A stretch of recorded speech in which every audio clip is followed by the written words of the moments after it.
Good evening. Welcome to this beautiful hall of Boundless Light of Holiness Temple in Singapore.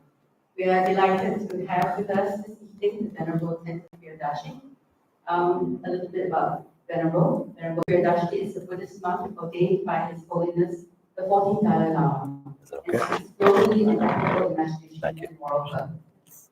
He entered a monastery of his own disposition at the age of 10 and received graduate education in Harvard University with degrees ranging from philosophy, physics, to international relations.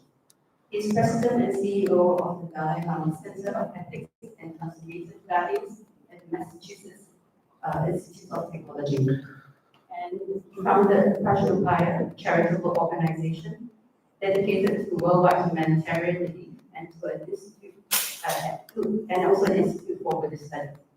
He has authored 2 books, and one of it is running towards history, and he sold all proceeds to Holiness Temple, and is at the forefront of discussions on governance and emerging technology. Please join me in welcoming Venerable to our gathering. And earlier this year, Venerable Tenzin gave us valuable insight on living well and well. If you are this talk, you can find it on the Holiness Temple channel on YouTube. So then, today he elaborates on the 6 qualities called 6 perfections, and we can each cultivate to make our lives truly limitless. Please join me in extending a warm welcome to Venerable. Thank you. Do I need to do anything with this? No? Right. You guys can hear me okay?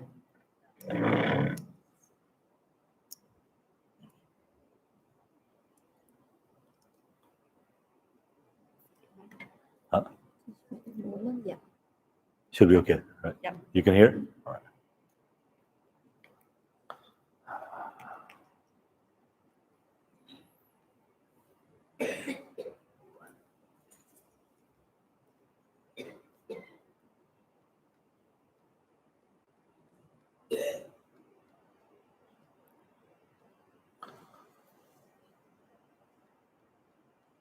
Om Buddhang Gacchami Sharanang Yavada Bodhi Mandata Dharmang Gacchami Sharanang Bodhi Sattvaganang Tada Sarvasadeksha Sambadan Prarthiyami Kritanjalihi Dharmadipam Kurvantu Mohaduk Pravadhanam Akashastharyavadhyavacha Jagatasthidihi Tagnam Sthirbhuya Jagat Dukkhani Ningnata Manjugoshang Namasyami Yat Prasadan Mati Shubhe Kalyana Mitrang Mandehang Yat Prasadach Vardate Namastare Ture Vire Tuttare Bhayanashini Ture Sarva Ture Kale Swahankarang Namamyam Ye Dharma Hetu Prava Hetung Te Shang Tadagate Te Shang Chinirodaye Vangvadi Mahashramana.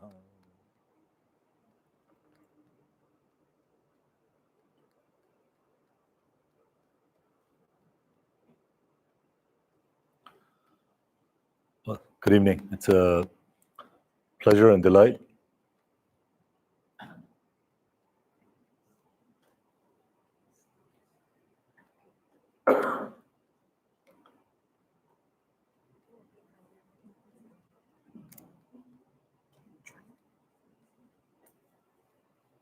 You can hear okay? Yeah. I can't hear microphone, so.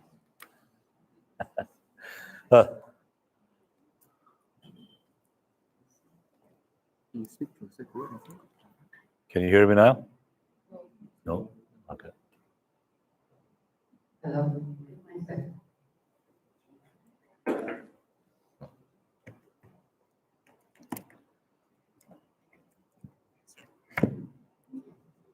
Testing. Sorry.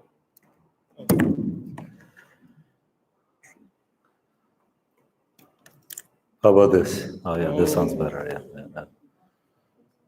Well,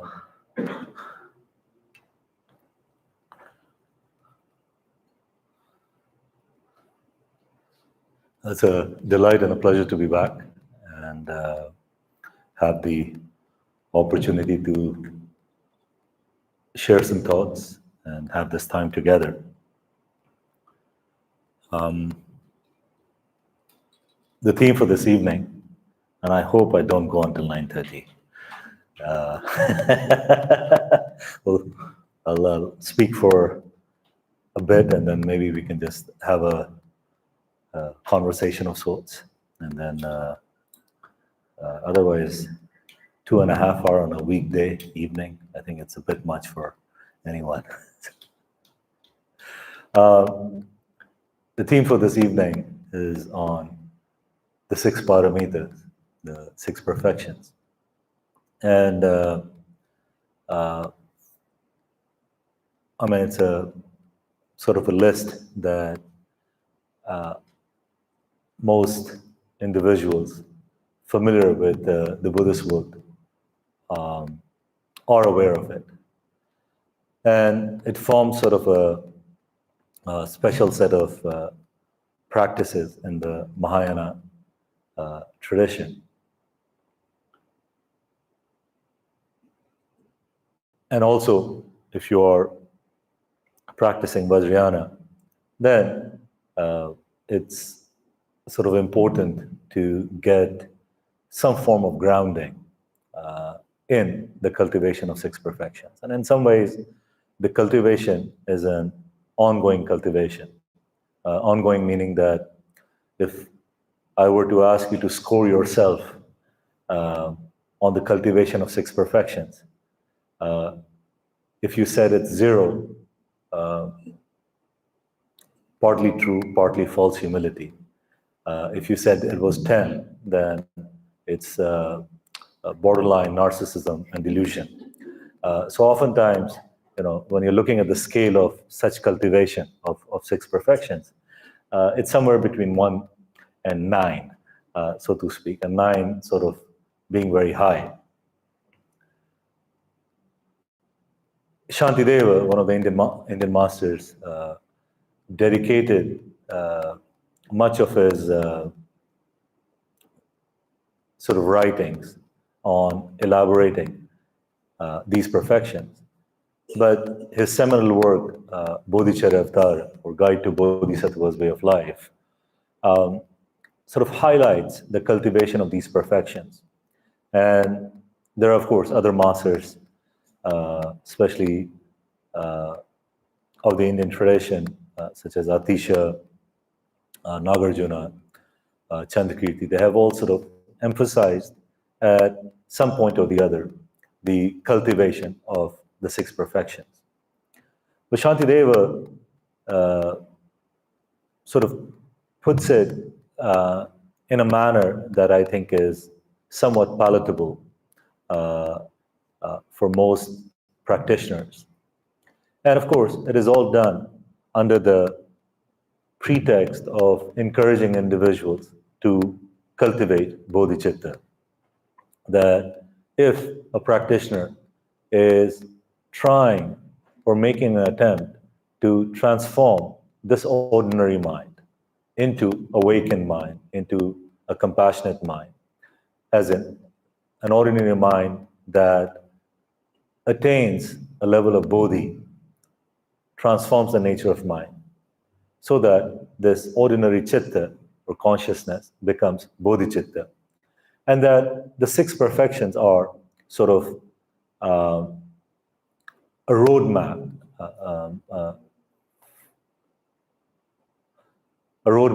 towards that kind of cultivation.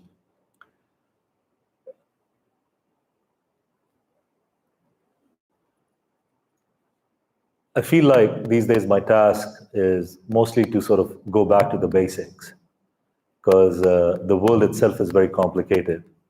And oftentimes individuals get caught up in the complexities of Buddha Dharma. Buddha Dharma itself is not supposed to be complex. It's a very simple sort of framework. There is suffering, and we are capable of getting rid of suffering. But historically, it has happened that individuals develop theology, philosophical framing of sorts. And then, of course, given that there are religious worldviews associated with it, people develop religious paraphernalia, rituals, and things of that nature. So it's quite common to get lost in a certain kind of so to speak, religious commotion, rather than it helping us clarify our thinking or clarify this mind. Oftentimes we become too burdened, so to speak, with a certain pathway that we are not entirely sure whether it's taking us anywhere within the roadmap of enlightenment. But six perfections, or the cultivation of six perfections, is something that has been talked about, tested, and tried over a period of time. And I find it as a beautiful framework to stabilize, not only to clarify the mind, but also to stabilize the mind on its way to recognizing bodhicitta, which some Buddhist schools argue is the true nature or the original nature of mind itself. So within the framework of the six perfections, the guys who are on cushion, maybe they can come in the front, no? Otherwise, you'll be staring at the back of other people.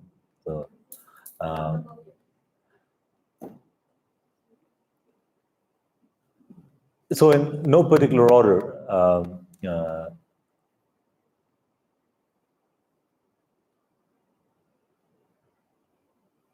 so one of the things that Shantideva suggests in Bodhicharya Avtara is that he gives the analogy of this world as an active war. You know, a lot of these masters came from also Kshatriya background. The Kshatriyas were warriors. And so they were using a lot of warlike analogies. And so Bodhicharya Avtara is sort of filled with that kind of analogies, that the samsara is an active war and bodhisattvas are warriors. And one of the compelling images that he gives is that he says, donned with the armor of six perfection, the bodhisattva sort of enters samsara. The whole idea that the six perfections are not kind of an optional cultivation, that they are really armors of a bodhisattva. It's a protection mechanism for a bodhisattva. And it also suggests a certain kind of active cultivation, meaning that it is not sort of just something that we think about, sitting there sort of praying about, and the cultivation will happen. So when we talk about, you know, when we speak of, like, for example, start with cultivation of patience. Cultivation of patience is both given in terms of how is it that an individual recognizes that they're patient. The only way you recognize that your patience is there when you're faced with annoying individuals who trigger the sense of impatience at times. Meaning there's no other way, if you're sitting by yourself, to recognize that you have any degree of impatience. You know, you could get bored, but you don't necessarily conflate boredom with impatience. There's a interesting story about Atisha. Atisha, tremendous individual, great master who probably circumvented Singapore in order to go to Sumatra around 10th century or so. And you know, when he was invited to come to Tibet to teach, he was already quite advanced in his age. I mean, he was 60 years old, which is, you know, beyond the lifespan of ordinary individuals at that time. And at 60, the emissaries of the Tibetan king arrive in Vikramshila, and they're asking Atisha to come to Tibet. And Atisha says, well, there are other people also that you can take to Tibet. Take a younger teacher or someone who can spend some time there. And they said, no, you know, there has been a lot of confusion in terms of the transmission of Buddha Dharma. And the confusion was mostly that, it wasn't real-time transmission. It was happening over a span of a couple of 100 years. And though one series of transmission was happening across the Himalayas with teachers from Nalanda and Kashmir going into Tibet, and then you had certain Tibetans going to Kashmir in the northern part of India to receive transmissions. But around 6th, 7th century, you also had transmissions going from southern part of China up to north. So you were having transmissions in both ways. And the emphasis of the transmissions were quite different. I'm digressing a bit, but it's important to understand the framework of such transmissions. For some peculiar reason, Chinese Buddhism, after 5th century, got focused more on something called the Pancheo system. The Pancheo system was mostly based on emphasizing hierarchy of particular set of teachings. Hierarchy implying that certain sutras are probably more important than other sutras. And so they were trying to create this hierarchy. So the schools were formed on particular sutras. So you have the Tiantai school that was formed on the Lotus Sutra. You have the Huayan school formed on the Huayan Jing. You had the Chan tradition that claimed they had no sutras, but it was formed on, influenced by Tathagat Garbha sutras and Lanka Avtara texts. So you had these different schools, and they were focusing on particular sutras, and all the practices were emerging based on those kinds of sutras.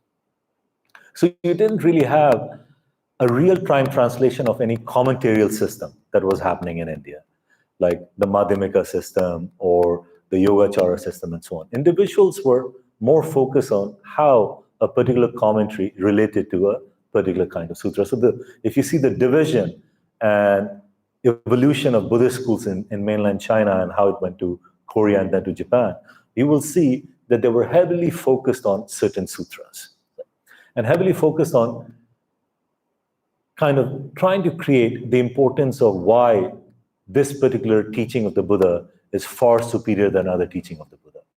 Sometimes it would be based on the timeline as to at what stage of Buddha's life, the historical Buddha's life, was a teaching delivered and so on. In the Tibetan system, they took a slightly different route, which was they categorized or they lumped different teachings of the Buddha. And there are, again, various ways in which such segmentations or divisions occur.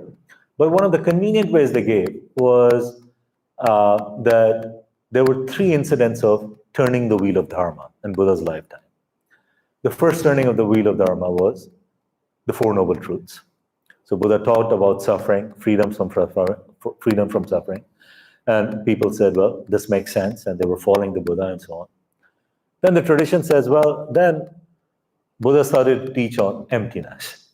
He gave teachings on the Heart Sutra. He gave teachings on Vajrachedika, the whole perfection of wisdom. And as he was teaching on emptiness, people started to freak out, in the sense that, it's very difficult to accept the idea that things are groundless and yet meaningful, that things are groundless, yet we need to invest our time and effort in something. And so people are freaking out left and right. And so Buddha said, well, maybe people are not ready for the teachings on shunyata or emptiness.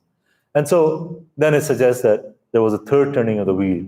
And in the third turning of the wheel of Dharma, he thought about Buddha nature.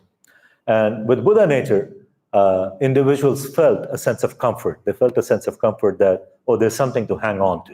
You see, that we all have Buddha nature. And we all possess Buddha nature. And though Buddha did not specify in what form or shape does this Buddha nature occur, but humans being humans like the idea of some degree of tangibility. See, that the idea wasn't that it's all empty and we will go into nirvana and that everything will be, like nisubhava, without any kind of self-nature. In Sanskrit, as it's a nisubhava. But with Buddha nature, the whole idea was that there is something that we can cling on to in whatever form it is that one wishes to grasp or understand it. So when when these emissaries came to Atisha, they said, well, it's been a few hundred years and there's already different kinds of confusion that are occurring. Some say this is true dharma, some say that is true dharma, and so on. Meaning the struggle to label authenticity of Buddha dharma is not a new struggle. It's not something that we are just dealing with it right now.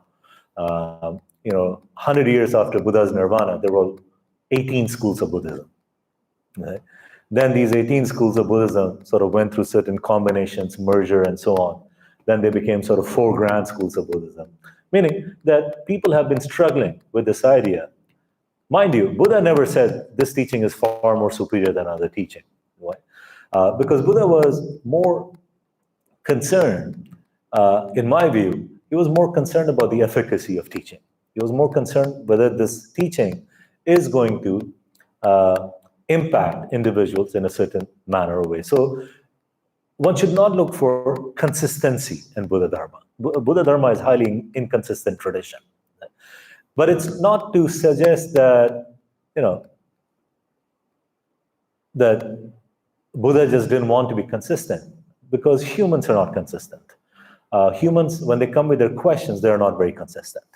And so the whole idea was that in real time, the response that the Buddha was giving to individuals, whether it impacted them in one manner or the other. See, so the whole problem of consistency only began when people started to compile the teachings for future generations. Then they're trying to make sense in terms of, well, it would be nice if there was a sense of consistency so that future generation thinks that, everything is around, divided into particular themes and so on. But Buddha, the historical Buddha, wasn't really concerned about it. So there was confusion. And so when individuals came to Atisha and requested, Atisha agreed. I'll skip some of the legends around him. But since we were talking about perfection of patience, he arrives in the court of the king. And the king is very respectful, welcoming him, having wonderful conversations and so on. And then he notices Atisha's attendant, another young monk who had come with Atisha, and he was visibly annoying. He was like fidgeting, couldn't sit still, so on and so forth. And the king sort of looked at Atisha and finally he says, Acharya, as in, the title of Atisha, saying, couldn't you find somebody else in all of India to bring as an attendant? And Atisha's gentle response was, I could have, but I'm still working on my patience. And he's 60 years old, right? So patience, in whatever capacity you're thinking of it, in terms of cultivation, you really don't know whether you have made any strides, whether you have gotten to the cultivation aspect, unless and until you put yourself in certain scenarios that are mild irritation to tremendous irritation, full-blown annoyance sort of thing. That's when you sort of really see, how this sense of patience actually comes about. And within the spectrum of patience, one is, and I'm going to translate into sort of, our version of understanding it. One aspect of patience is a simple sense of tolerance. Okay? You don't agree with the condition, you don't agree with the individual, you don't agree with opinions and so on, and you're simply tolerating it.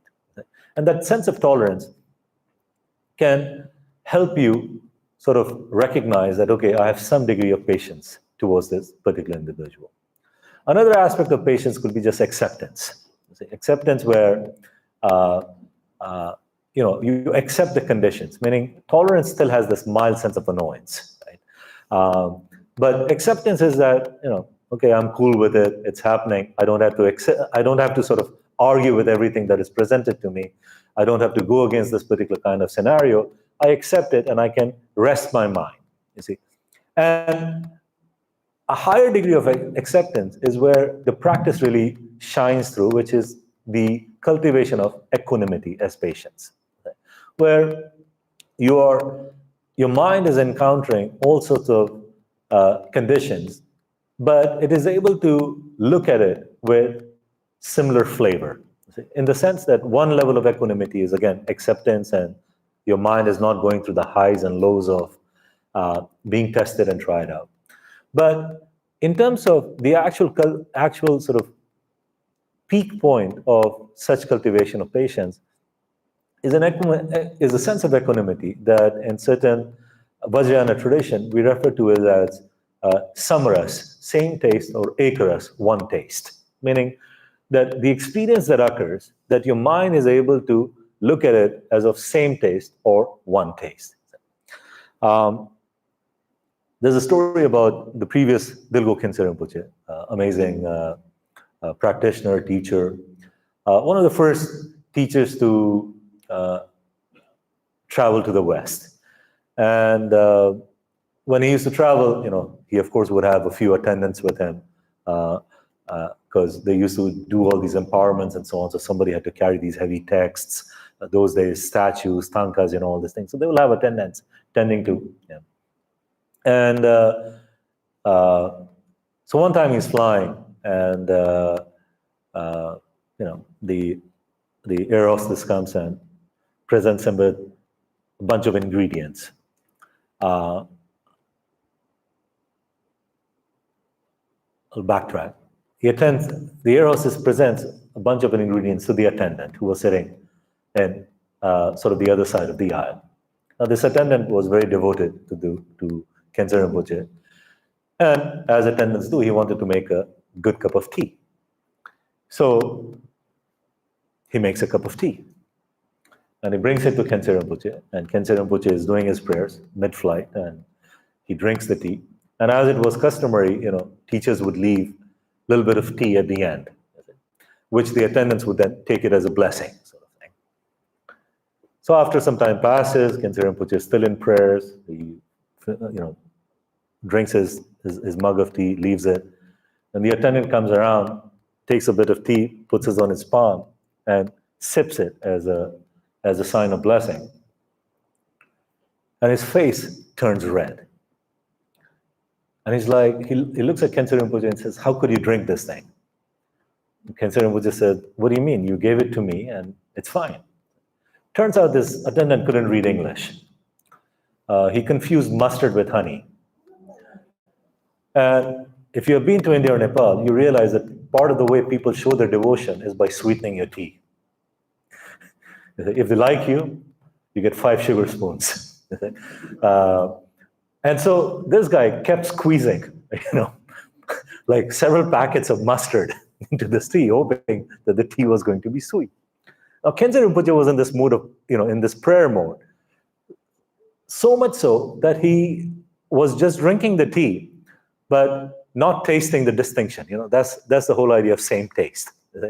A different degree of equanimity. Not that his taste buds were dead. He was just in a different meditative state. And when the attendant drank it, he was like, how could he have drunk such thing? How could I have made this thing? So there are different sort of stages of patience and cultivation of patience. And one sort of, the school that Atisha is credited to have, begun or founded was called the Kadampa tradition. And the Kadam masters in Old Tibet were phenomenal practitioners, very learned scholars, but they kept everything sort of in sort of a simplified process. Like, they wouldn't get into too much paraphernalia because they were constantly checking how is it that their mind was being trained. That's why Atisha emphasized this whole tradition of mind training or thought transformation called Lojong. And Kadampa tradition was a forebearer to most of the current sort of lineages, the Gelug, the Kagyu, Sakya, in the evolution of Tibetan Buddhist schools. So patience is something that they emphasize in this manner. And they said that any other cultivation that you're having, uh, you ought to put yourself in scenarios where they might be tested so that you as a you can recognize it firsthand and say, okay, I have made a dent, that I have evolved this much in my practice. I've evolved this much in these particular kinds of cultivations. Otherwise, the Kala masters used to say that you could sit in the cave thinking that you're the best meditator and you have cultivated all six perfections. But it's like sitting with an armor in a cave and saying, I'm the best warrior, but I have never actually gone in combat.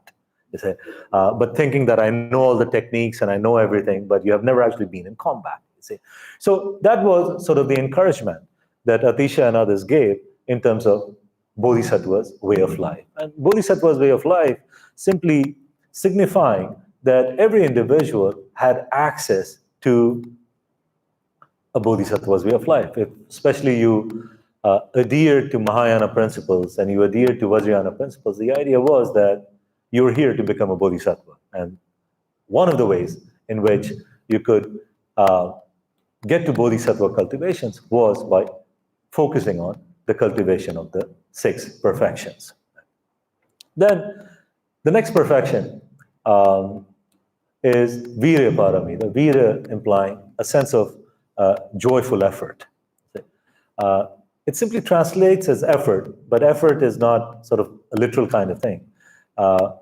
Because Virya is not the same term that is used in Eightfold Paths for right effort. It's a different terminology that is used in describing the six perfections. And the idea of joyful effort here is that we human beings, we make effort on all fronts. Especially we make efforts on things that we actually value. I think the battery died in this thing. Yeah.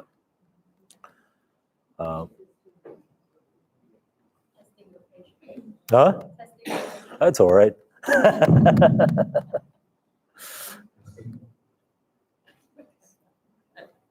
Thank you.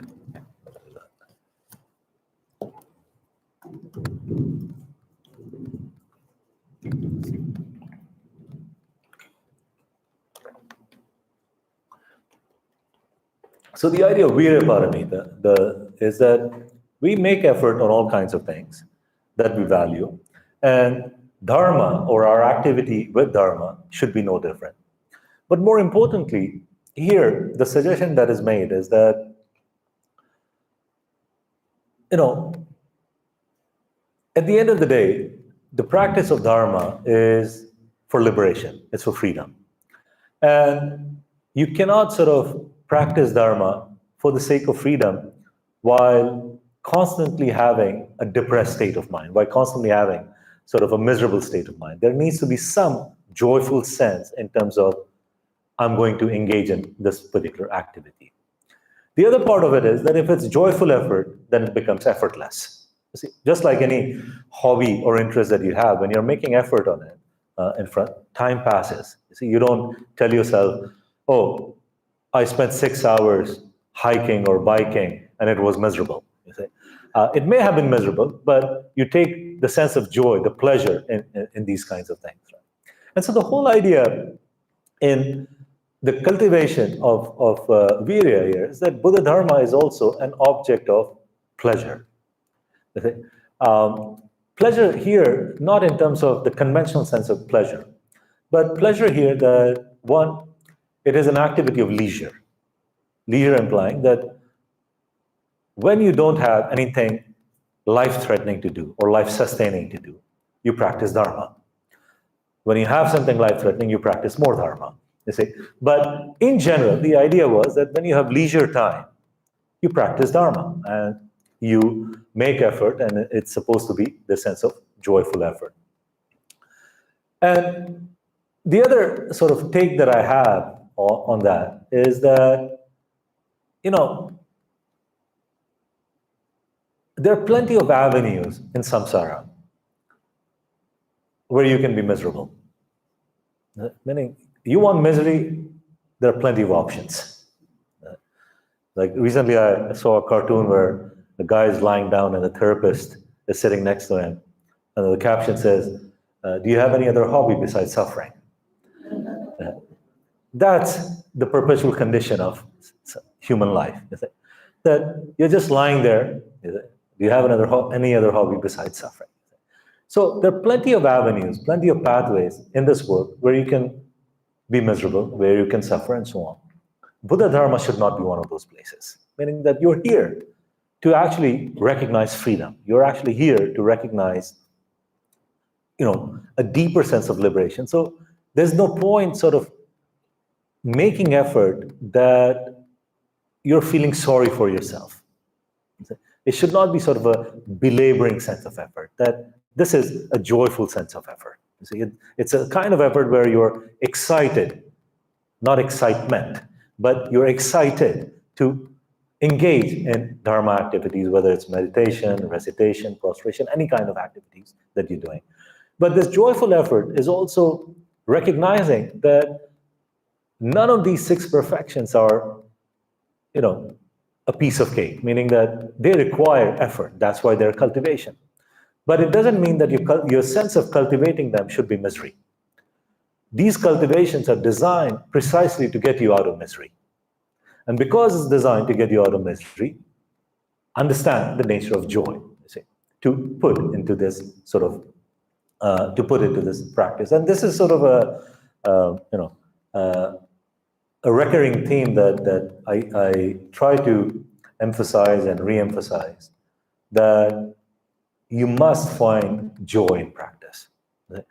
Don't wait for the idea that someday, I'm going to just wake up and I'll be joyful because, these teachers, they promise that Buddhism is going to bring me happiness. You have to bring joy into the practice.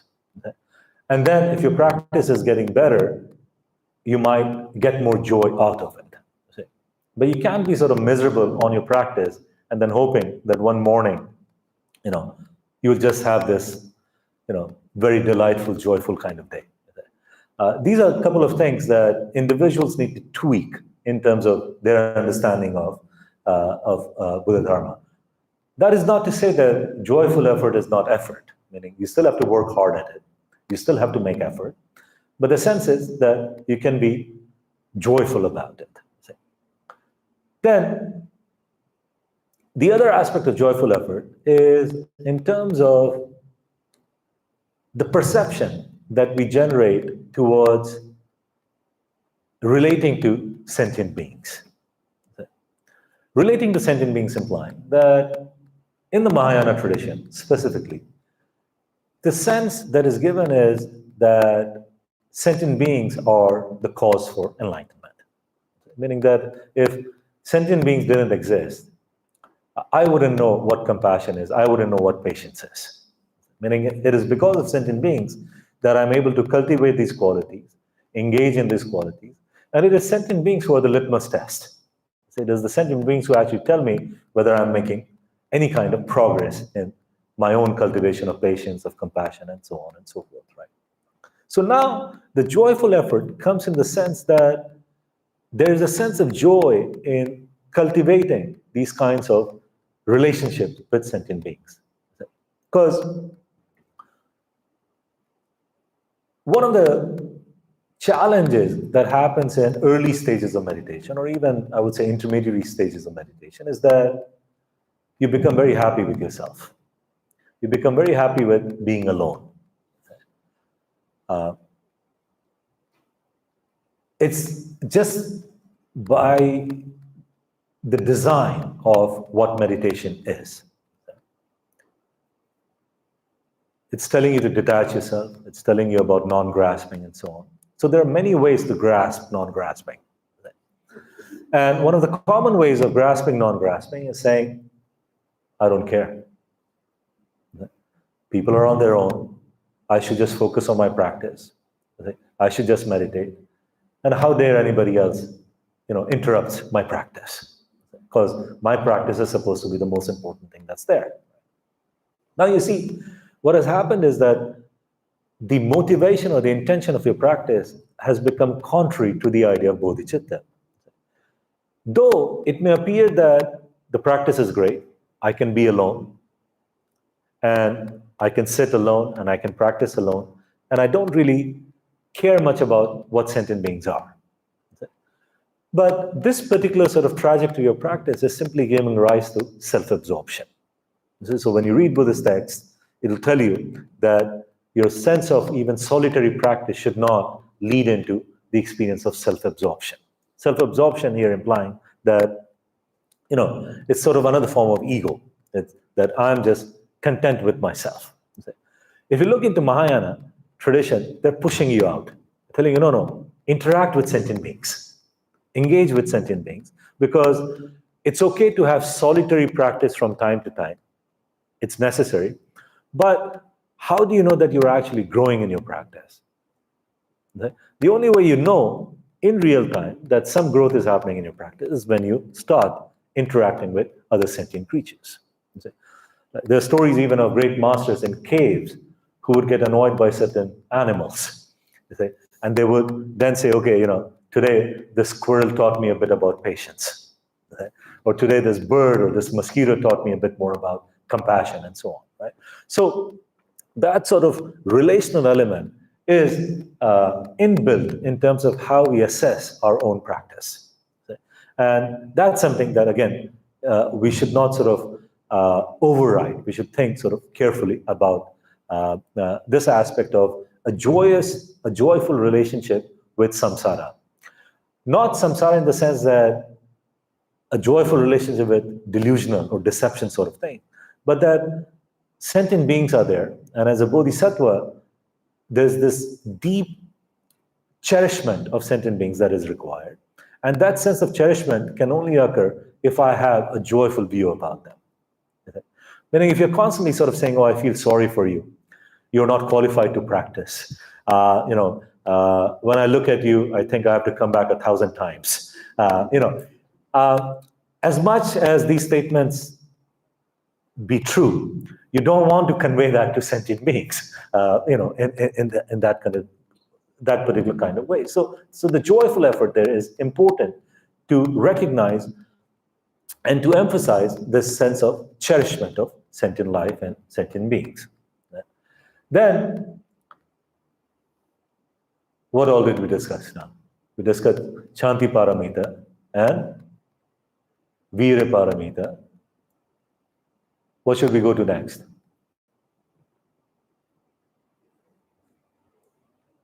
There's still 4 left, right? We'll leave wisdom to the last. It's a bit tricky. What else is there? This is Buddhism 101 now. We discussed 2 paramitas, 4 are left. Where should we go next? Okay, perfection of generosity, while you think of the other 2. Is it? So, Dan paramita, perfection of generosity. In the Buddhist tradition, there are 3 forms of generosity that are emphasized. The first is the kind of generosity that we are most familiar with. It's called arthadana. Arthadana meaning generosity of material resources, right? Food, somebody in need, etc., and so on. And in old days, that was the relationship that was established between the laity and the monastic. Right? The laity engaged in generosity of resources, and the monastic engaged in another form of generosity, which was dhammadana, right? The generosity of dharma. Now, generosity of dharma can, in this day and age, extend to not just the teaching of Buddha Dharma, but counseling as well. Counseling, why? Because the whole idea was that Buddha Dharma was supposed to give an individual or convey to an individual a sense of peace, a sense of quietness. Meaning that in between was the 3rd form of generosity, which was abhayadana. Abhay meaning fearlessness. So one should engage in generosity of granting fearlessness. When we live in a world that is immersed in all forms of paranoia and insecurity, you recognize the importance of abhayadana. Meaning, what a wonderful presence it is that if people are in your company and they say, I feel safe, or I feel protected, or the other aspect that I feel fearless, meaning you have an encouraging quality about this. So there were these three forms of generosity that were emphasized, that arthadana, as in generosity of resources. Now, generosity of resources also suggested that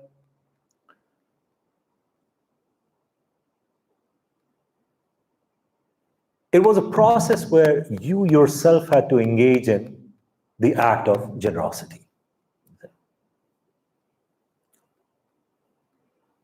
What do I mean by that? Firstly, that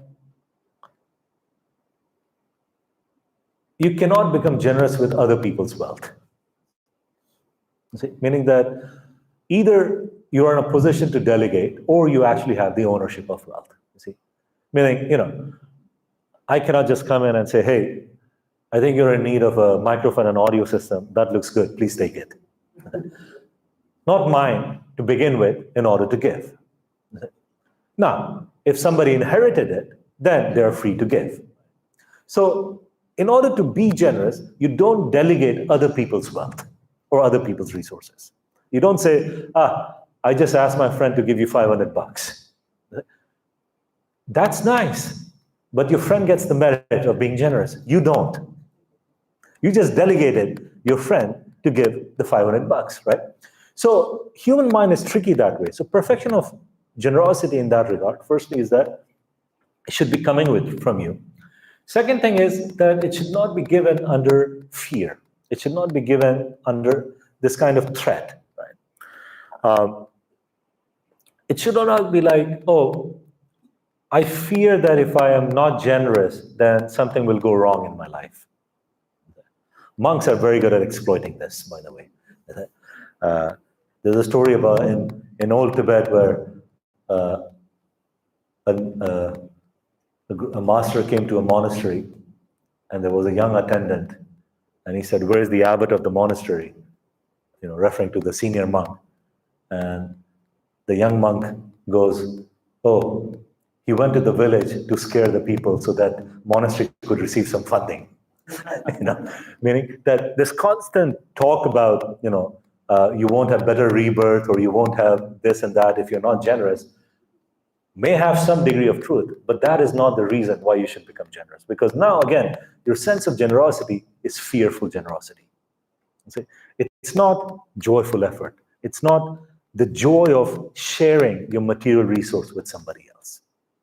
So oftentimes what happens is that individuals get into this qualm of, well, if I don't give, then, something is wrong. I won't cultivate the merit. Sometimes they're very calculative. Humans are very calculative, right? About merit making and how much they are generous with their resources and so on. So you see, Shantideva, in his Bodhisattva's way of life, he puts it in a beautiful manner. He said, a perfect act of generosity, especially material generosity, of material goods, of resources. He said, a perfect act of generosity is where the giver, the recipient, and the object is all empty of existence. Meaning that the giver gives from a place of no ego.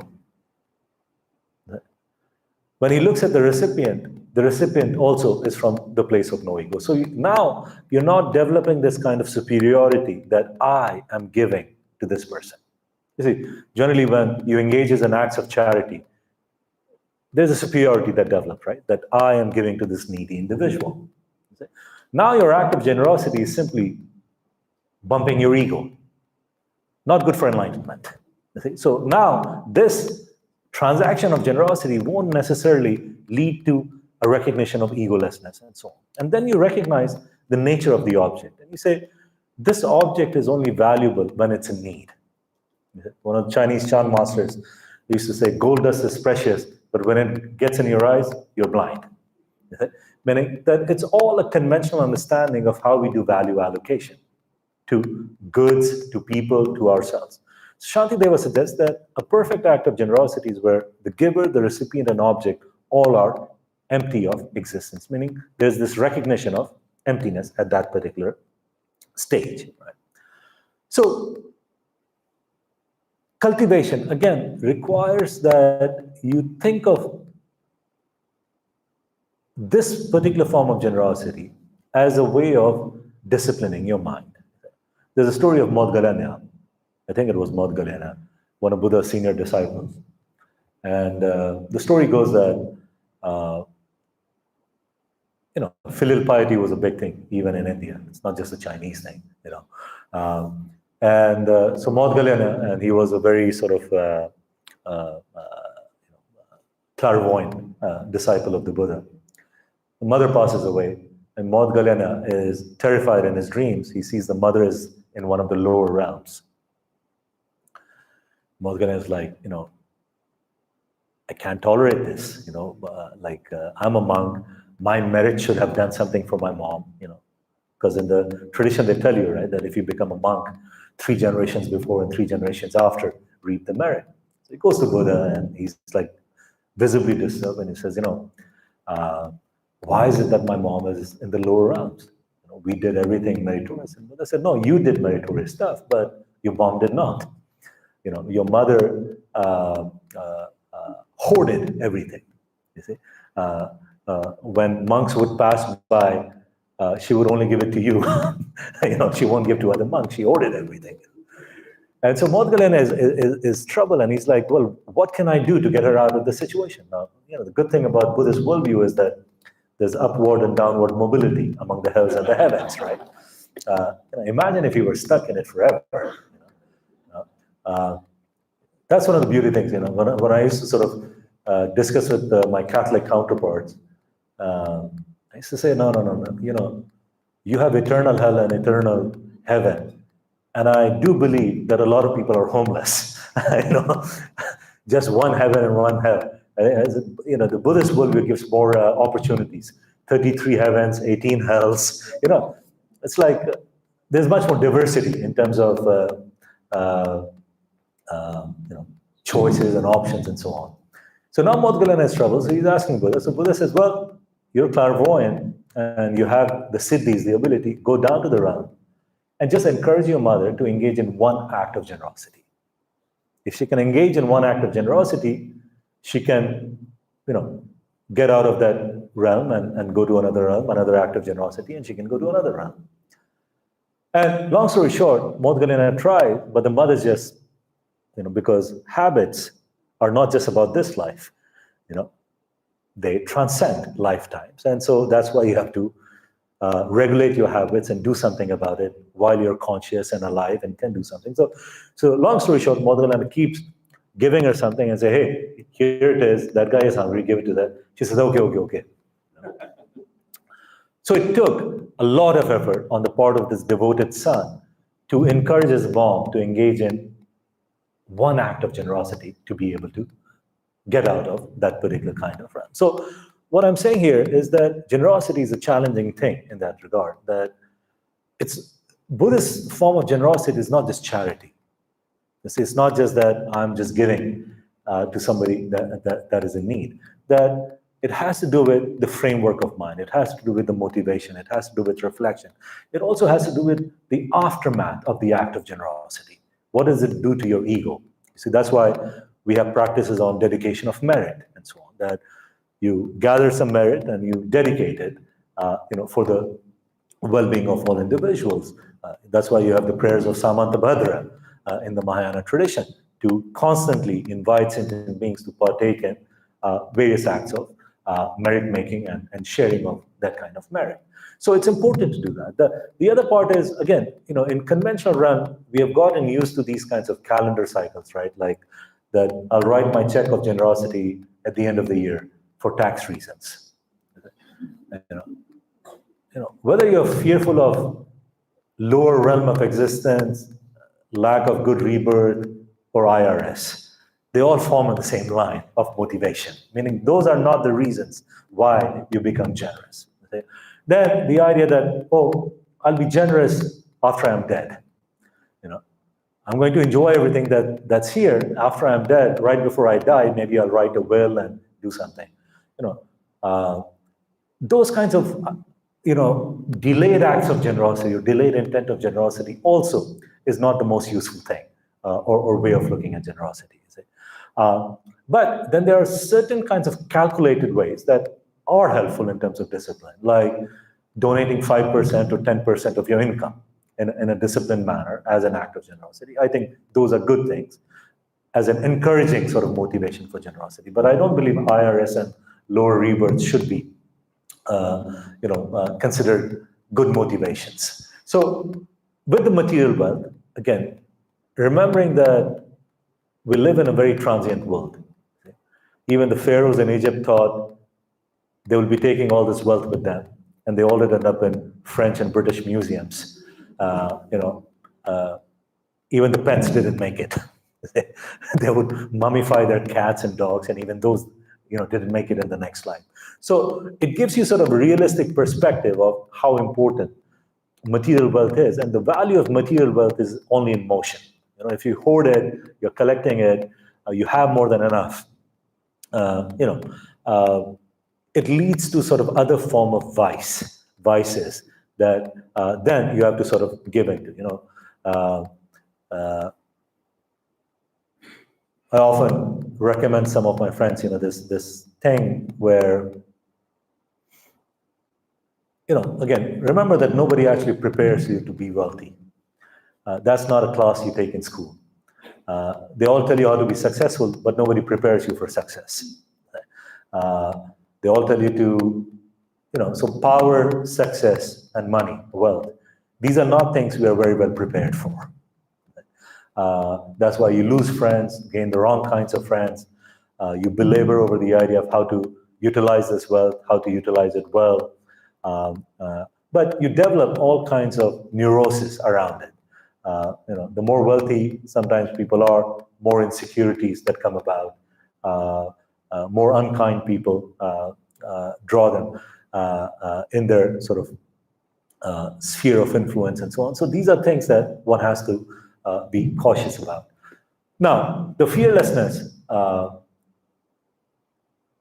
idea that you can grant even a moment of fearlessness, a moment of security, a moment of safety to an individual that is seeking it is a beautiful experience. That's why Buddha Dharma is seen as a place of refuge. The whole idea of refuge is that you are escaping the conditions of samsara to feel the sense of safety. And so the idea that if you can transmit that sense of safety to others, it's a wonderful gift to give.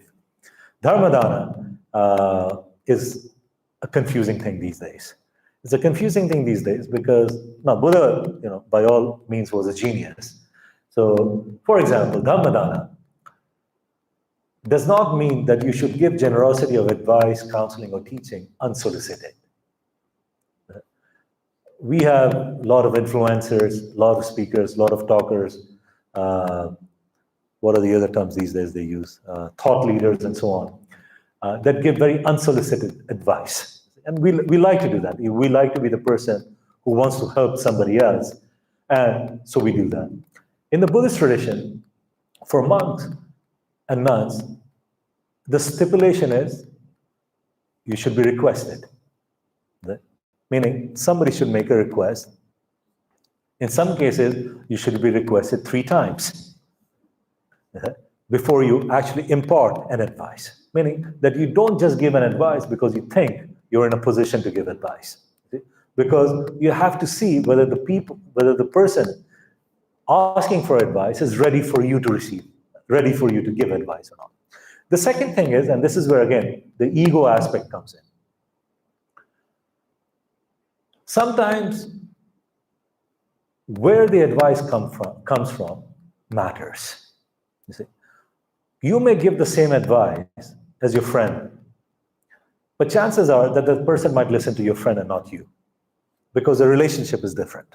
When you're a parent and you're trying to give your kids advice, and you are the parent, so you know better than your kids, and you think you want to give them advice, you may be giving the same advice, but your kids will never take it. Or if you have a younger sibling or somebody, they won't take it. So what's there then? And this is where the notion of Upai Kaushalyan, Fang Bien, skillful means in Mahayana comes in. See? Skillful means, meaning that you will not take that advice from me, but because I have skillful means, I would ask a person that you trust and respect. And I say, hey, this person is going through these issues. Yes, I could speak to them, but I think it'll be better if you talk to them. Now you see efficacy of advice. That this person is more prone to receiving the advice, acting on the advice, because it could be the same advice, but the source is different. So this is, again, one of the things in the perfection of generosity, which is to recognize that, are you the best medium in this case? Or is it better that you are able to delegate? You're still generous, but you're able to delegate to somebody else. So even this happens even in terms of material wealth, which is that I would like to help this person, but this person has too much pride to take any money from me, though they're in need. Would you mind offering them this particular kind of help? So that shows a kind of nuanced behavior towards generosity, that it's not about I, it's not just about ego, it's about really wanting to be helpful. So these are sort of thoughtful elements in terms of the cultivation of generosity, that it's not just based on a certain kind of urge, but it's also a kind of discipline. Urge is, sort of a common example that I give is, for example, you're walking out and you see a homeless person, right? And you just listen to a Buddhist teaching and you want to be compassionate. And so you go in and you buy a sandwich and you give it to this homeless person, right? And the homeless person takes the sandwich and throws it back at you and says, I don't like the sandwich. What are the chances that first you're going to ask the person, what do you like? So rather than getting upset and saying, you go to hell and walking away, what are the chances that you'll take a pause and ask the homeless person, what's your preference? The second thing is, what's the likelihood of you helping another homeless person? Because just now, your entire sense of acknowledgement got shattered. Right? Here was a beautiful act of generosity that this person didn't recognize, didn't even say thank you, says go to hell. What's the likelihood of you being generous again on the same day or next day with another homeless person?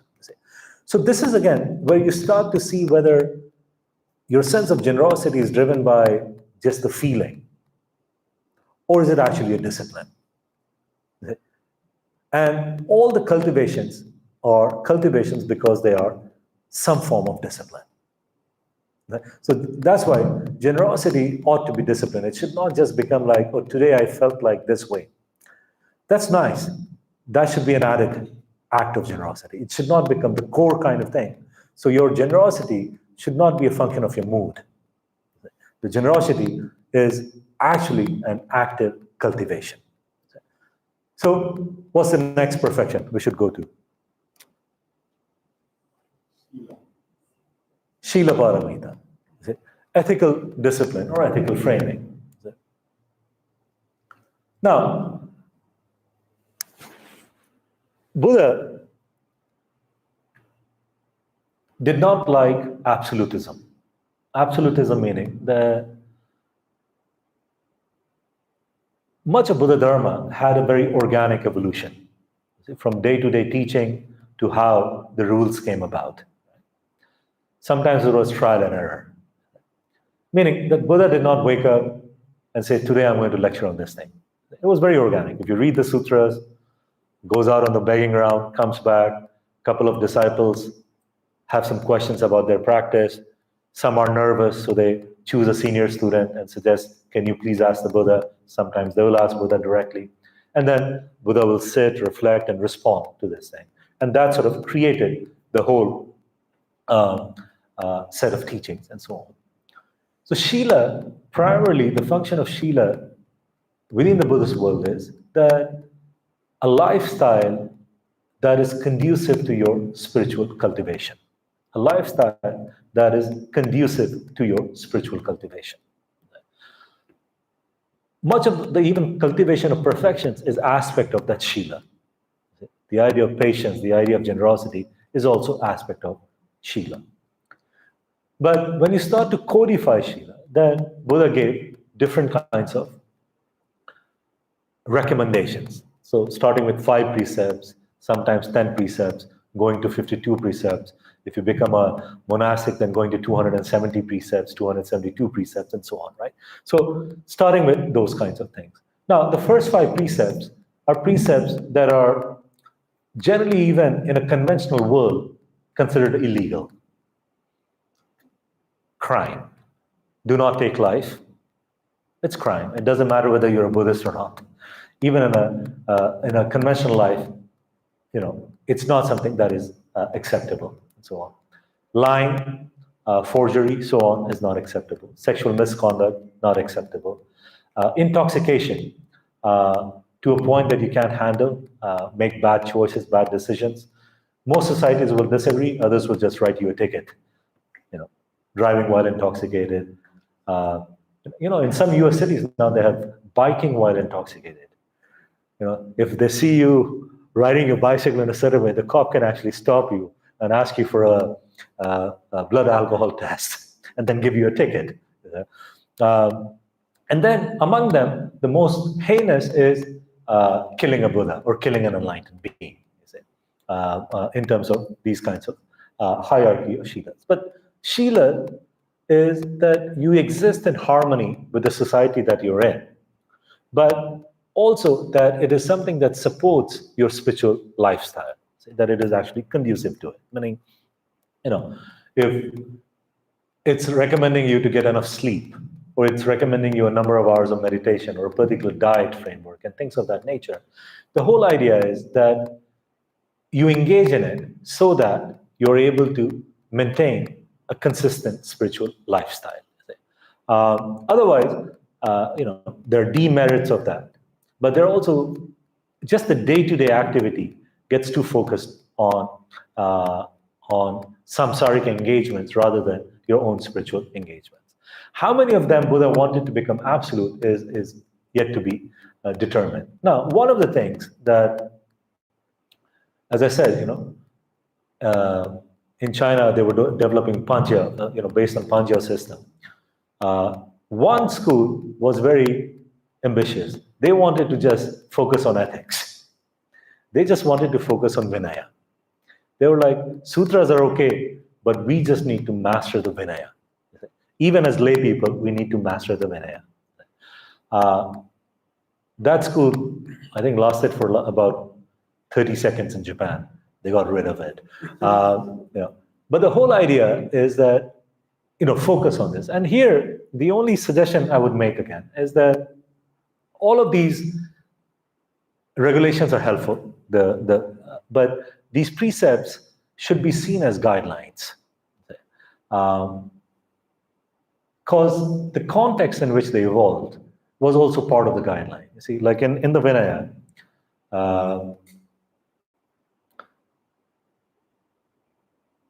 I'm going to give you some humorous examples, but that's not to lessen the importance of Vinaya.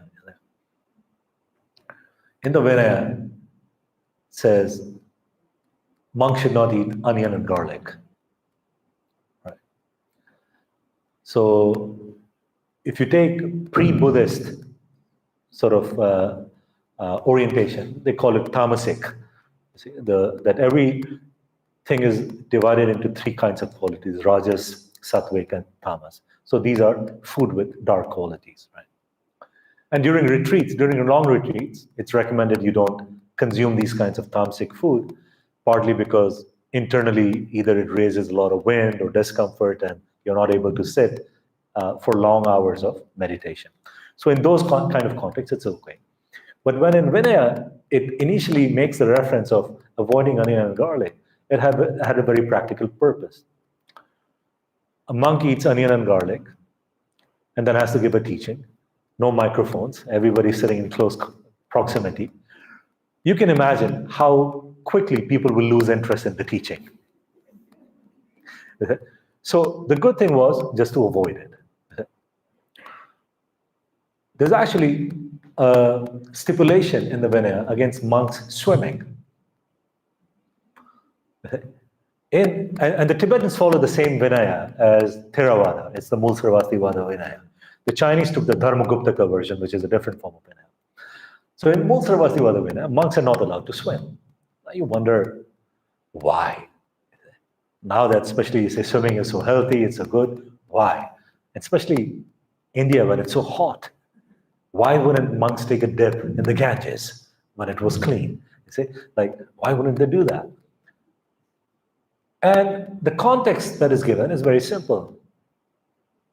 Monks went into the river, started playing and frolicking in water, and forgot their meditation time. You know, they were in relief, and they were just enjoying the water so much that they forgot this thing. So Buddha said, okay, no swimming for you guys. Gets documented in the Vinaya. Monks should not enjoy theaters and music. Why? I went to my first musical concert when I was almost 23 years old. They're not allowed to enjoy this. Why? You look at the context. In Rajgir, during Buddha's lifetime, monks were invited by some business families to enjoy an evening of entertainment. The entertainers decided to create a parody of the monks. They thought it's funny. So now you have these artists, these entertainers, dressed as robes on stage, making a parody of monks. I don't know the content of exact parody, they didn't write that down. But monks got upset. Monks got upset and they got up on stage and started to lecture on how these entertainers were living a wasteful life. Now, there may be some truth to that, but the motivation wasn't out of the well-being of the entertainers. It came, my pride is hurt as a monk, and I'm going to teach you a lesson, and I'm going to get on stage, get hold of the microphone, and tell you how you're wasting your life away. Buddha heard of this, and he said, you can't control yourself? No theater for you guys. So if you look at Shila, you know, the evolution of Shila, there are a number of things. Some that you cannot dispute and you shouldn't get rid of. You see, others that you have to understand the historical context around it. But at the end of the day, the notion of Shila is whether it is helping you enhance your spiritual life or not. Now, if Shila itself, or the following of various kinds of ethical, moral discipline itself becomes a practice of ego, see, then again, it's not very useful. You see, where, you know, your sense of ethics becomes such that all you are is a judgy individual. Okay? That you're constantly judging left and right as to who's breaking their samayas, who's breaking their vows, who's not following their precepts. You're spending way too much time observing other people's behavior. You're not spending enough time cultivating your own.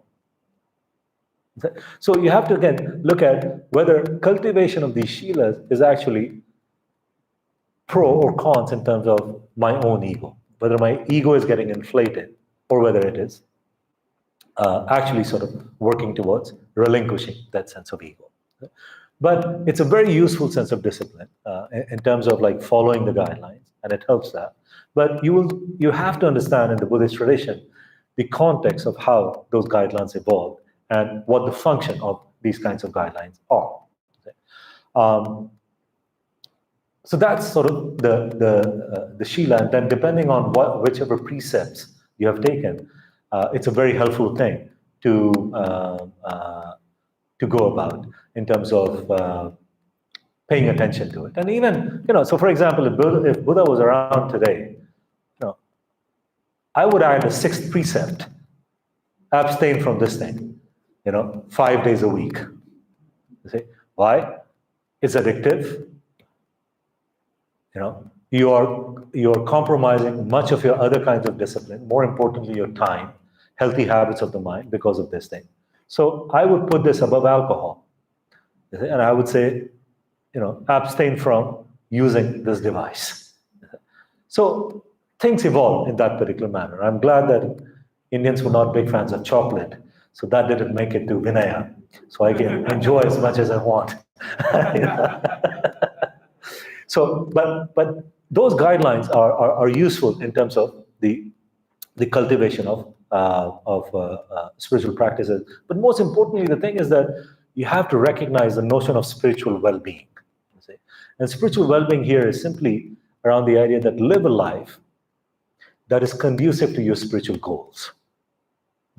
Meaning, part of the reason why we feel constantly torn in samsara is because in our mind we think our spiritual aspiration is something, but our conventional aspiration is driving us away from that. You see, so there's constantly this kind of struggle or tussle between the conventional and the spiritual. And Shila is something that is trying to bring it together, that is trying to harmonize your existence in samsara with your spiritual aspirations. And that's where it becomes the most useful, functionally speaking. So what's the next? Dhyan paramita. You see, dhyan, again, in China, they became Gango, they started a whole school on it, right? Chan. You see? There was no school on generosity, there was no school on patience, there was a school of dhyana, right, of meditation. And the idea, again, is that within the tradition, we do give certain kind of primacy to the practice of meditation. There's a sense of prominence. Now, there are a few misnomers about things. Misnomers in the sense that misconceptions. In Buddhism, there's no one singular technique of meditation. We should be referring to meditations, always in a plural. It's numerous techniques, and Buddha prescribed, just like a doctor prescribes medication, Buddha prescribed different forms of meditation techniques to individuals who were dealing with different issues. So the idea that one meditation technique is superior to another meditation technique is only a function of who's practicing and how efficacious that particular technique is for this person. Broadly speaking, within the dhyana tradition, there were two areas that were emphasized. One was shamatha, or calm abiding, stilling the mind. And the other is vipassana, which is insight or stainless insight. Now, calm abiding is a kind of technique that you found in ancient India, also in non-Buddhist schools, that you had to develop some form of stillness, some form of calm abiding. It could begin from the idea of just some degree of stillness to experience of no thought, to experience of regulating certain kinds of emotions, and so on. Meaning these are all within the spectrum of shamatha. There are other kinds of descriptions of shamatha that is also there. In fact, Patanjali in his Yoga Sutra also refers to the path of these pathways of meditation, and it's very interesting. He speaks of yam, niyam, asana, pratyahara, pranayam, dharana, dhyana, samadhi. You see, yam, intent, niyam, a sense of discipline. Yam, niyam, asana. You take a posture, you learn about the posture of meditation. And in the posture of meditation, again, the most important part is a comfortable posture, a posture that you're able to sustain for a prolonged period of time. You see. It's not so much the fanaticism that you have to sit in the full lotus position or the half lotus position or leave your legs dangling. The idea is that it's a posture that you can sit for in a prolonged period of time so that your mind can maintain some degree of stability. Right? Pranayama, you get into the breath, see? And you create a rhythm of breath that goes along with the asana. See? So you're not breathing haphazardly, stabilized breath, and that allows you to stay in meditation for 8 hours, 9 hours, and whatnot. Pratyahara, as you get into meditation, you go through withdrawal of senses. See? Withdrawal of senses meaning that you're able to detach from the five sensory things. So the temperature doesn't bother you too much, the sense of visual distractions are not there, oral distraction are not there. You are now completely detached from all that you considered as distraction. Okay? Dharana, then you intend on it, is it? Dharana, dhyana, and then you go into the state of samadhi, you see, where you sort of are able to sit in that state of samadhi for days, even if that's what your practice is encouraging you to do. See? So that's the Shamta aspect. Then, so it was available. The techniques were available even in non-Buddhist schools. Vipassana was something that was unique to Buddhism. Unique in the sense that Buddha did emphasize this notion of analytical meditation. The idea of analytical meditation here, again, it's not, Vipassana is not the popularized version of Vipassana alone. In fact, the popular version of Vipassana or insight is actually Shamatha. It's closer to Shamatha. If you go to 10-day meditation, they don't teach you analysis. They teach you quietness. They teach you stillness. They tell you not to read books and things like that. And those are all wonderful techniques to spend more quality time with your mind.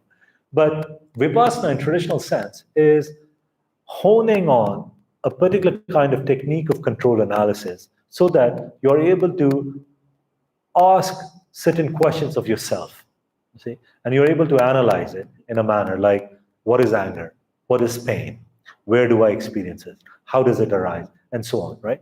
So it's a conversation. It's almost like a monologue that you're having with yourself, but in a controlled analytical fashion. And in Vipassana, the first thing that you do is that you suspend, so in the tradition, we refer to it as Yuganda Marg. Yuganda Marg meaning the balance of Shamatha and Vipassana in union. So you go back and forth. You start with Shamatha, you quieten the mind, and then you go into a controlled analysis of something.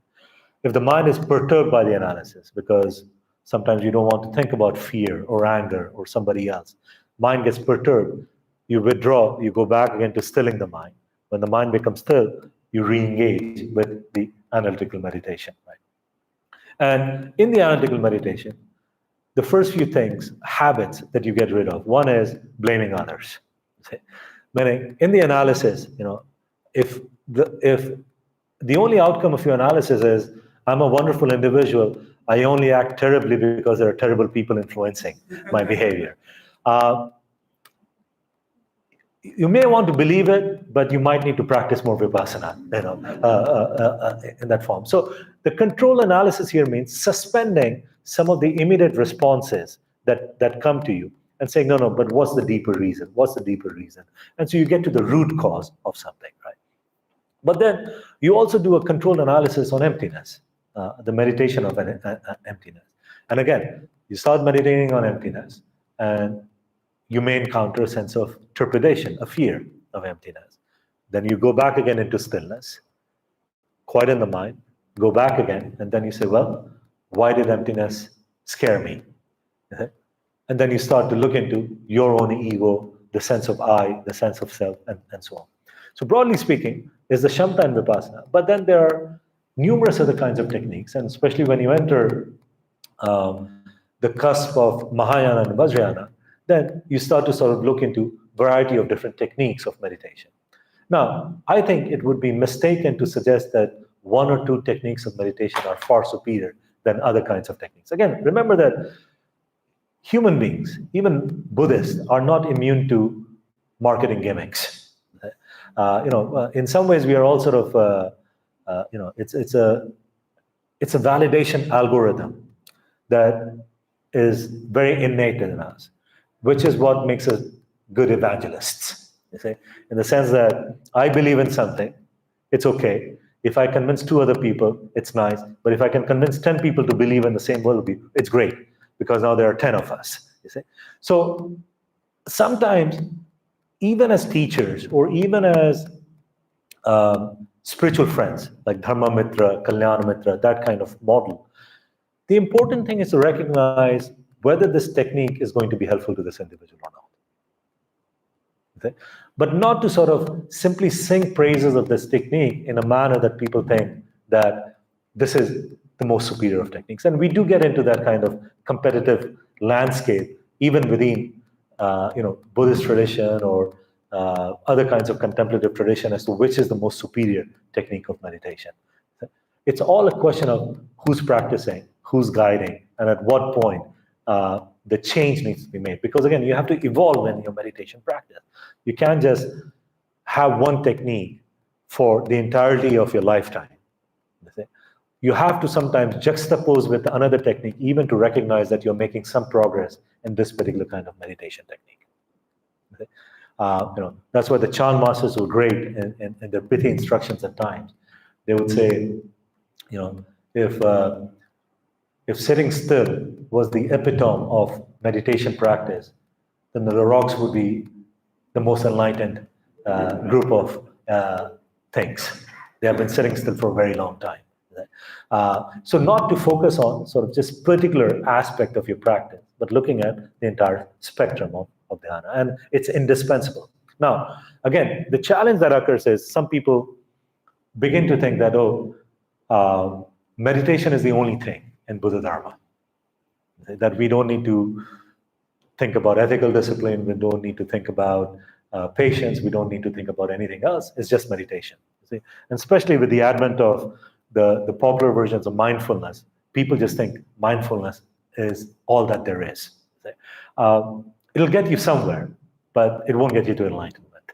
And that's something, again, you have to understand in terms of looking at the entire spectrum of Buddha Dharma. It would have been very simple for Buddha Shakyamuni to say, I'm going to teach you one technique of meditation, and I'm going to give you one sutra. And do this all your life. Why would he bother with giving 84,000 teachings or all these techniques of meditation if he actually truly believed in the superiority of one technique or one school? You see? So this is again something that does, in the short and long term, disservice to the entirety of Buddha Dharma if we are simply sort of trying to, it's almost like a capitalistic version of Buddhism, where we are trying to sort of simply suggest that this is one path and this is the most superior and the only thing that there is. Now you come to Pragya Paramita, or perfection of wisdom. So Shantideva dedicates an entire chapter. He dedicates an entire chapter on each of the perfections, except for generosity. He doesn't talk about generosity because he believes that generosity should permeate, all aspect of cultivation of paramita. So in the Bodhicharyavatara, in Guide to Bodhisattva's Way of Life, he talks about every perfection except for perfection of generosity. And then right before the closing, he talks about Pragya Paramita, or perfection of wisdom. Now,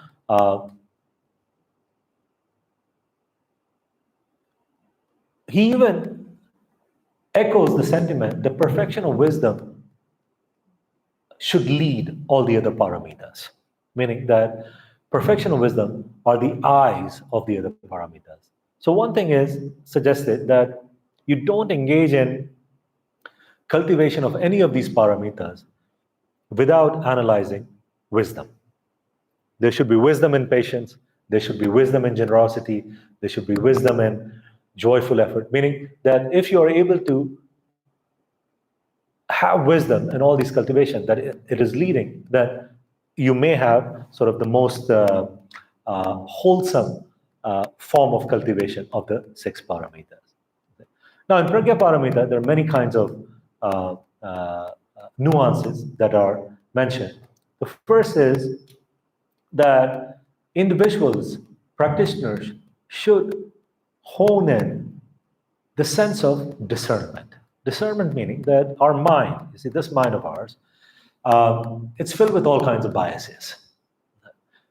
Some you may be aware of, some you may not be aware of. And the reason I'm emphasizing bias is because, we're talking constantly about algorithms and AI, and biases is one of the issues. And I'm trying to simply point that it's a primitive issue. It's not just the issue of how AIs, get into this biased mode of making decisions. We all have biases, and these biases have evolutionary functions. Meaning that not all habits are bad. Some habits have evolutionary function. Habits only become an impediment in your growth when you become too attached to it. But habits or habitual patterns do have an evolutionary function. they economize time, meaning that if every day morning you have to wake up and retrain your brain in how to brush your teeth, how to take shower, how to eat, it's not a good use of your time. Okay? The brain sort of accumulates those kinds of things. But now, if your habit becomes such that a person who appears like this can only think in this way, or a person of this shade of color is inferior to a person of this shade of color. Again, no scientific backing, perhaps not even any kind of empirical backing, but the bias is there. Okay? So these kinds of bias prompt us to engage in acts of discrimination and acts of judgment. You see? Dharma, one of the definitions of dharma in Abhidharma is that which allows us to discern. So the idea here of pragya implies that wisdom is that which allows us to discern. So you're not just giving into memorized data or memorized knowledge of judgment and discrimination, because that happens automatically. You don't make much effort when you're discriminating. You also don't make much effort when you're judging. But discerning, see, it requires a clarifying aspect. You have to apply all kinds of perspectives. You have to know what you know. You have to figure out, is there some other kind of information, and then you discern based on those kinds of things. The other aspect of pragya is that it's an antidote to ignorance. The whole idea of wisdom, cultivation of wisdom, is that it's an antidote to ignorance. And each of these perfections act as an antidote to something. Now, ignorance in the Buddhist world is, broadly speaking, of two types. One is a general form of ignorance, which is, I don't know something. You say, I'm ignorant of something, right? It's a benign form of ignorance. Chances are that can be cured by a healthy dose of curiosity, asking a question, and so on. So it's a benign form of ignorance, and we are constantly working on that particular form of ignorance. The other form of ignorance is where an individual knows something, there's no empirical evidence, but they believe it to be true. But not only they believe it to be true, they hang on to it.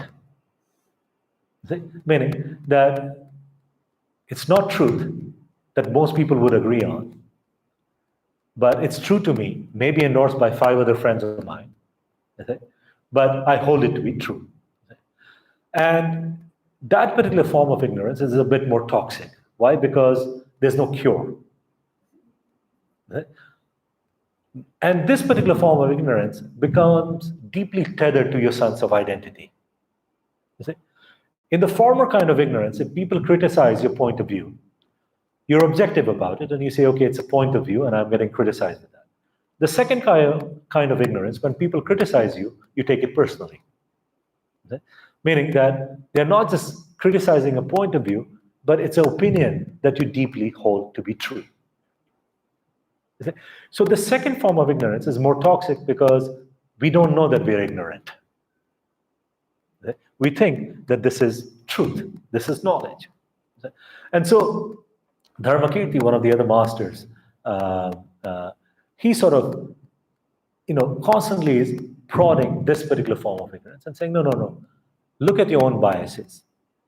Look at how quickly they're formed. Even with regards to your study of Buddha Dharma, you look at the biases and you say, how is it true? Okay? Why do I value it so much?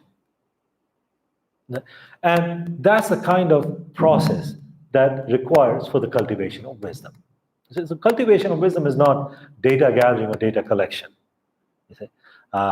It's not that you can talk about everything or speak on every topic that there is. But the cultivation of wisdom here is very precise in terms of it's an antidote to ignorance. It's an antidote to ignorance taking over your day-to-day perception, your day-to-day responses, your day-to-day action, and so on.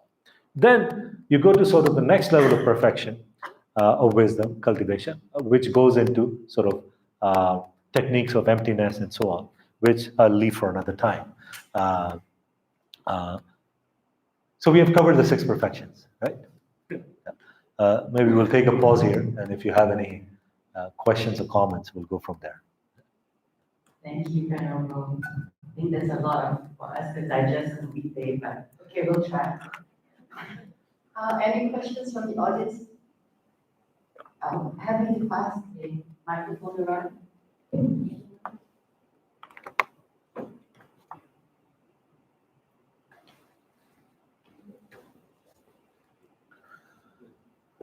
Don't feel compelled to ask questions if you don't have any. That's fine too.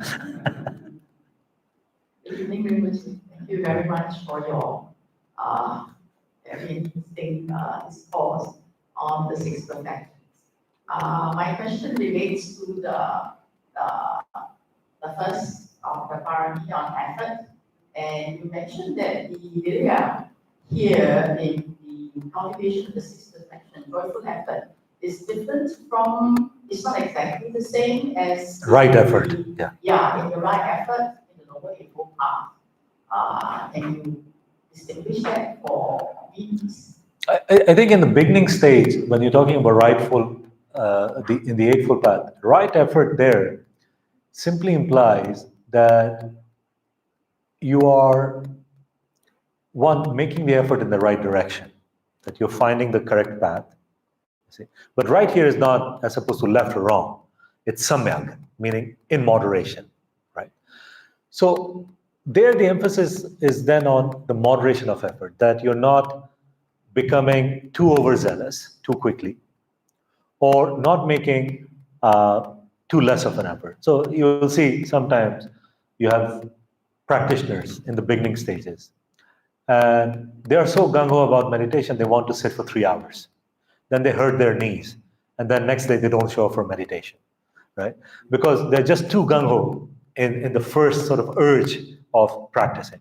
They will do similar kinds of things. They will take, for example, within the context of Tibetan Buddhism, they'll take the vow of Nondro practices, and then first 10 days they're gung ho about doing 1,000 prostrations a day. They hurt their back or something else happens, they lose interest, right? It's almost like there the right effort is kind of an antidote to ADD or ADHD. You see? So that you're focused in the right effort for the path that you have taken, and that you're pushing yourself in the right dosage of effort, and not underdoing it in terms of like people. This is one of the most amusing things I find, where I meet somebody and they say they have started a 20-minute practice of meditation. I see them again 5 years later, they're still doing 20 minutes of meditation. See them 10 years later, they're still doing 20 minutes of meditation. That doesn't work. You may think it's working. Here's the thing. You have a workout plan. Some of you may relate to it. You have a walking plan or going to gym and all this thing, right? Now, your data tells you that if you consume 600 calories a day, right, you should work out for these many hours or this much to burn those calories. Right? And you go to gym believing that equation, right? You say, I'm consuming this many calories, I need to do this thing. Now imagine if your intake was 2,000 calories and you were still doing a workout program that was designed for 200 calories. You'll say it doesn't work. The length of meditation is a function of where your mind is at. How much toxicity is there in the mind? How much you are exposing your mind to different kinds of toxic environments? What kind of decisions you're making? Meaning, it constitutes all of those things that cannot be sorted out with 20 minutes of meditation. So in some ways, now, when you talk about right effort, so if somebody's doing meditation for the first week, I would say that's right effort. If they continue that in 5 years, probably not right effort. You see? So that's where you get into the whole idea of what right effort is. However, at that time, the person is simply focused on the effort. How much time am I going to put in? In the Mahayana context of cultivation, you're not just putting in effort in your own practice. You're putting in effort also in terms of cultivation of bodhicitta, relating to sentient beings. So there, the sense is that now is this effort becoming more joyful or not? Because joy is a sort of essential ingredient, I believe, on the spiritual path. And that's something that people need to sort of constantly remind oneself. And again, it's not the question that whether joy is outcome of your practice. You see? Chances are it'll be, if you're doing it in the right manner. You see? Oftentimes we experience a sense of relief at the end of practice. But joy can also be an outcome of practice. But also the question is whether you bring in joy with your practice or not. So that's where I would make the distinction between the right effort in this particular way. My understanding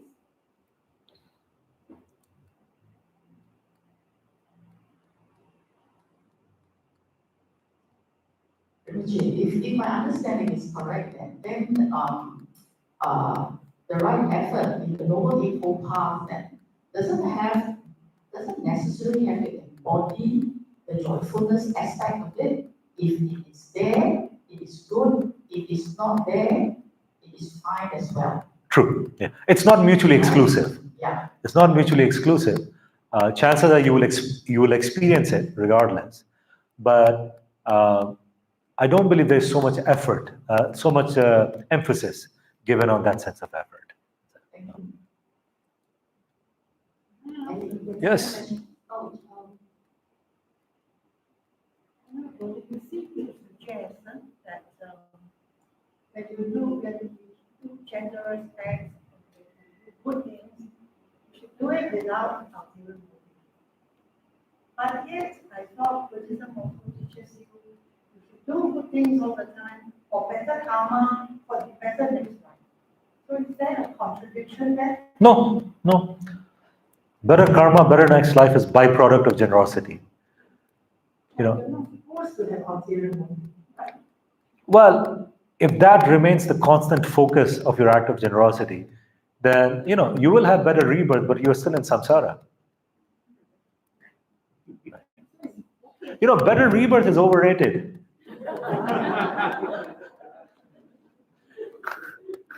Buddha did not spend 80 years teaching Buddha Dharma so you could have better rebirth. He taught for 80 years of his life so you could experience the bliss of nirvana, liberation. Better rebirth is the hook that monks get you on, because you relate to it better. But the purpose of Buddha Dharma, yes, better rebirth is better in terms of if it's conducive to your practice of Buddha Dharma and so on, but that is not the ulterior motive, per se.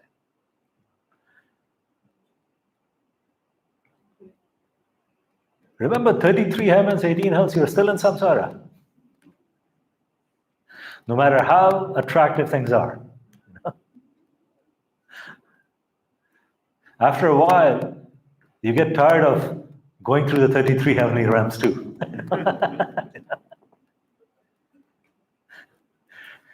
In some ways, it's a blessing that we don't have memory. It's a blessing that we have this constant amnesia. But after a while, it's just not a very efficient thing to be with. Yeah. May I again ask two questions? Sorry about this trend. It's all right. First one, every time talk about right effort, actions, it's happened to me also on a personal basis. People that don't think so much about all this, just focus on karma, you finish. We could discuss that a bit. That always keeps popping up. Focus on what? They just say, oh, no need to talk about right effort, right view, just focus on the philosophy of karma yogi.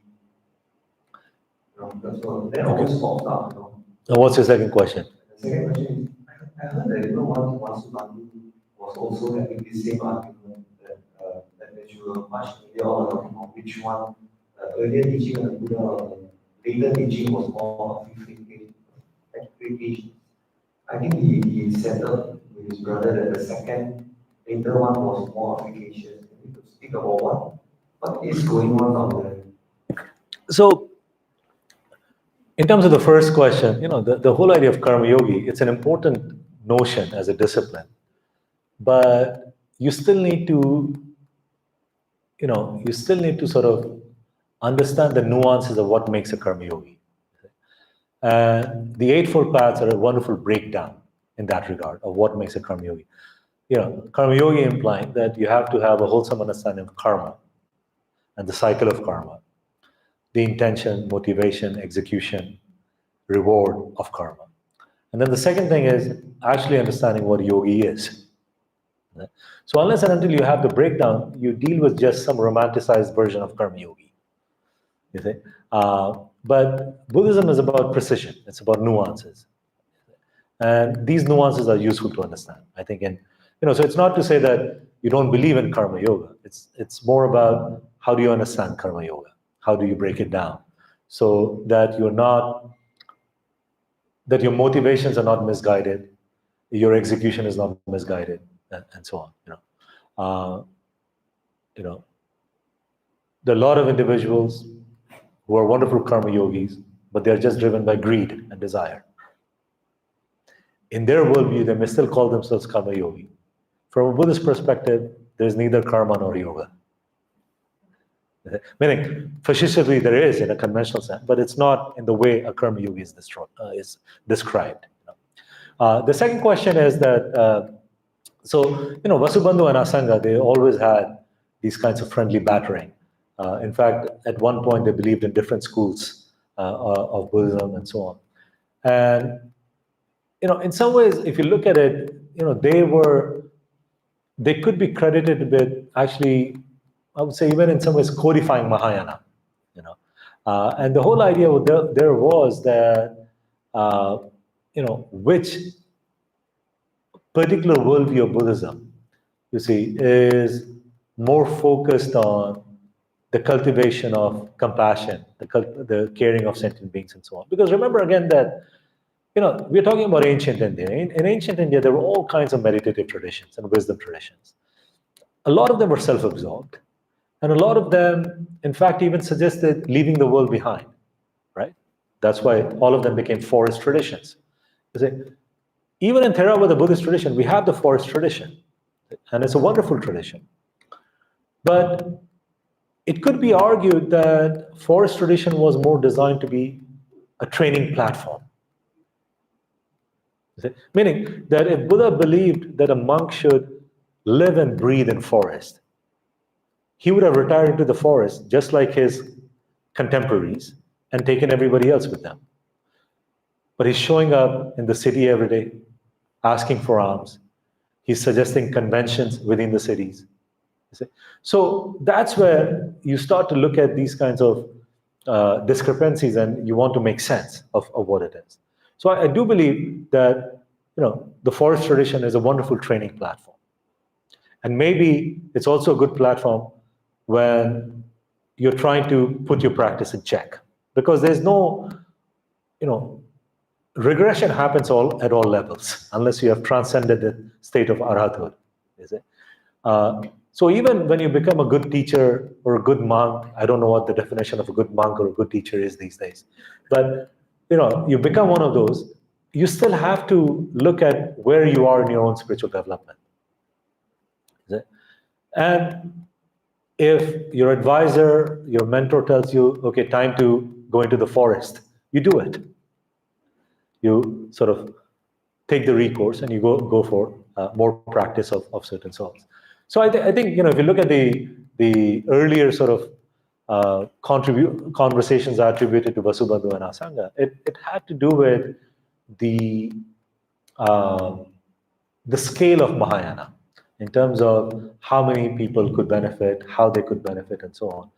And that's where also you run into this whole kind of argument between Yogacara and Madhyamaka tradition, where the idea was that, there were some ideas that would even suggest that, Yogacara is basically what also gets exemplified in Buddha nature text. That if you taught pure Madhyamaka, you will leave a lot of people behind because they'll be scared of emptiness. But if you had Yogacara, then at least even for some part of their life, they would believe that everything else could be an illusion, but the mind is real. You see? And I could hang on to that idea that at least the mind is real. Anyone last question?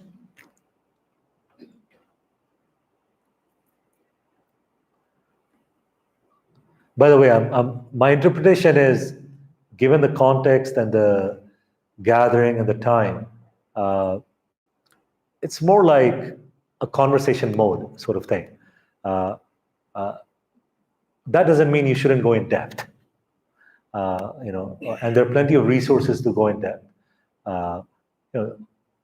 If I would spend a week talking about 6 perfections, spending a day on each of them, then probably I'll go more in depth to speak of these things. But it's more of a survey of the 6 perfections and trying to understand basically its relevance in terms of why it still remains of tremendous importance to pay attention to it. Thank you so much for getting here.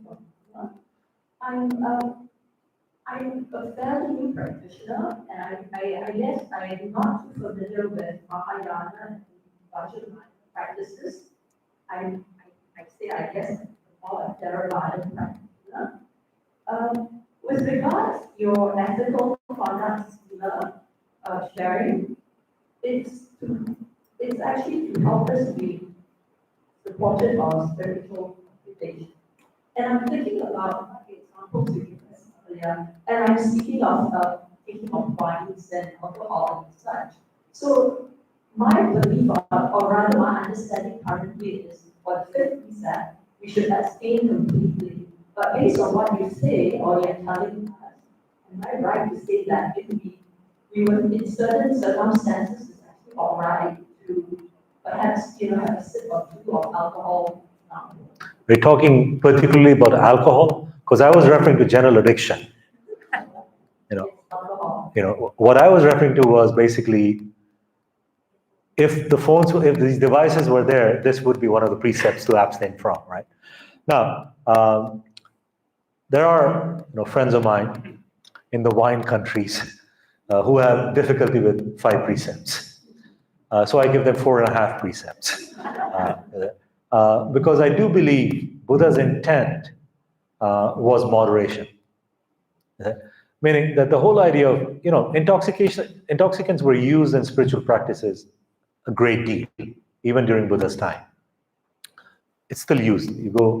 If you hang out with sadhus in India, you will see all kinds of intoxication being used. The challenge, I think, is clarity, clarity of mind. And that's where Buddha was sort of more keen on suggesting that you must have clarity of mind, you must have lucid mind. And any substance that you take, compromises that lucidity of mind. That should be avoided. Now, if you look at actually even in the Vinaya, it's not just referring to intoxicants as alcohol. It's talking about, like alcohol was not a popular intoxicant at that time. It was mushrooms. It was other kinds of things that were popular among the sadhus and so on, right?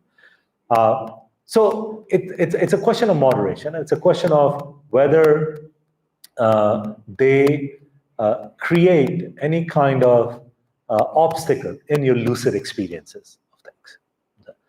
Like right now, there's a entire movement. Probably won't reach Singapore because such movements reach Singapore only in theoretical conversations. There's a whole movement on psychedelics in the West. And there are all kinds of framing of psychedelics, how it can enhance spiritual experiences, how it can be a gateway to spiritual experiences and things like that. The jury is out.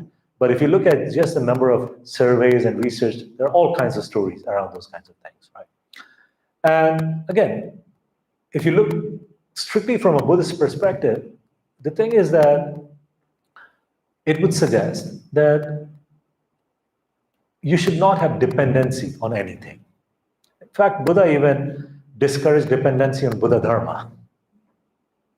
So you should not have dependency on anything. So anything that we are considering intoxicant is what is causing dependency and what is causing kind of an obstacle to lucidity. So you're not making better judgments, better choices, or sometimes that you're not even there for your experience itself.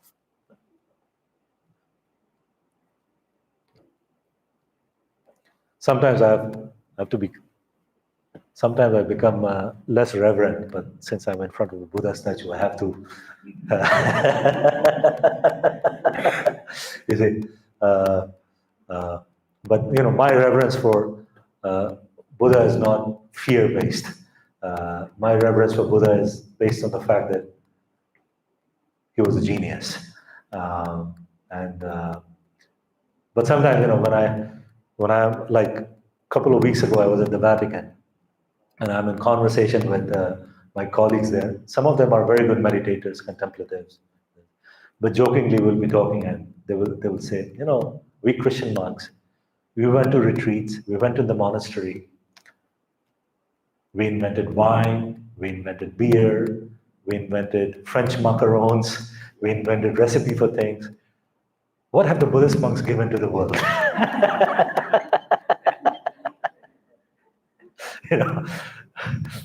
And so I said, you invented all those things, and you also invented addiction that goes along. And the Buddhist monks are giving the de-addiction programming.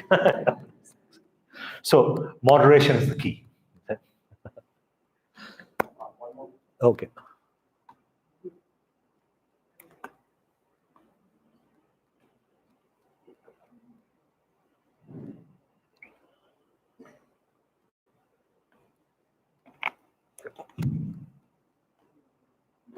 Thank you very much.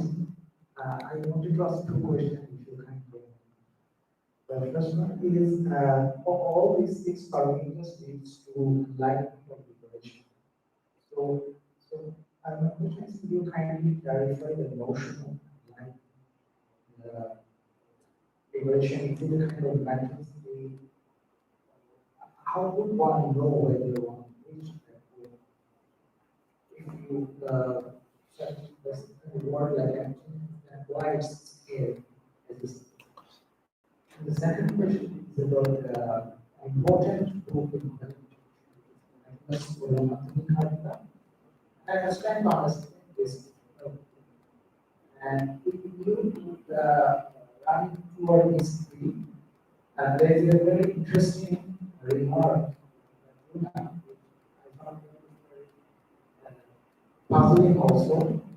They mentioned that to approach the book, coming back with better questions, the practice is refinement of the question. So that was, I am puzzling because in the previous paragraph you mentioned the well thesis of interconnectedness. So why do we need to always come back better questions? So, in terms of the second question is that there are different kinds of framework that the Buddhist tradition presents. Oftentimes when we go into, this has to do with any kind of mode of inquiry. You will get a response correlating to the kind of questions you're putting through, the kind of questions you were asking. Refinement of question is not just an intellectual exercise. Refinement of question actually allows you, firstly, to recognize the quality of responses. Whether this response is actually suitable or not. Whether this response is complete in its nature. Or whether it's an incomplete or a partial response to certain things. So when you are asking refinement in that regard, you get better at how you're perceiving the world, how you're questioning nature of reality, how you're looking into your own self, asking questions about yourself and so on. Meaning that it's not a singular question, does the self exist? Because even a parrot in a Brahmin's house can give you a response to that. This joke in northern Mithila, in Darbhanga, I think, some guy asked the direction and said, I want to go to this Pandit's house. How can I get there? And the guy says, go straight, take a right. You'll come in front of a house where 2 parrots are arguing about Atma and Anatma. about soul and non-soul. That's the house of that Pandit.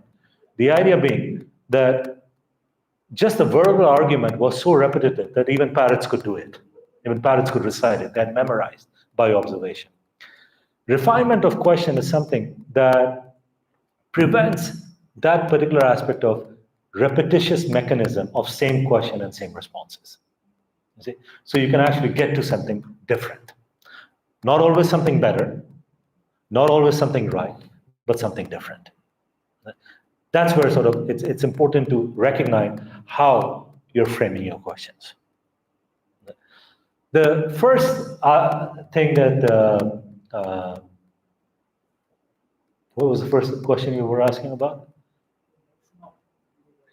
Oh, the notion of liberation.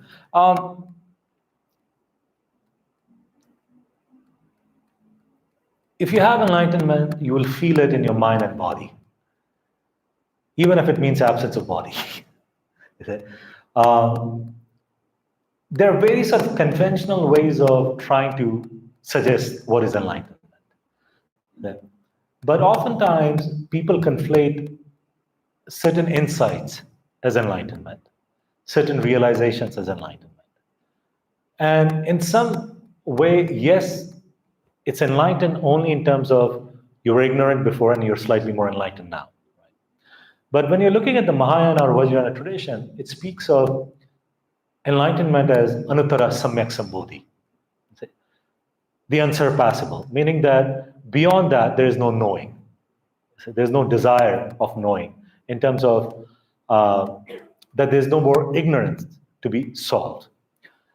Functionally speaking, I find, Immanuel Kant, the German guy, he wrote a short essay on what is enlightenment. I do think he read Buddhism, because Hegel and all, Schopenhauer, they were all reading Buddhist texts those days. But he opens his essay by saying, enlightenment is freedom from self-incurred mental tutelage.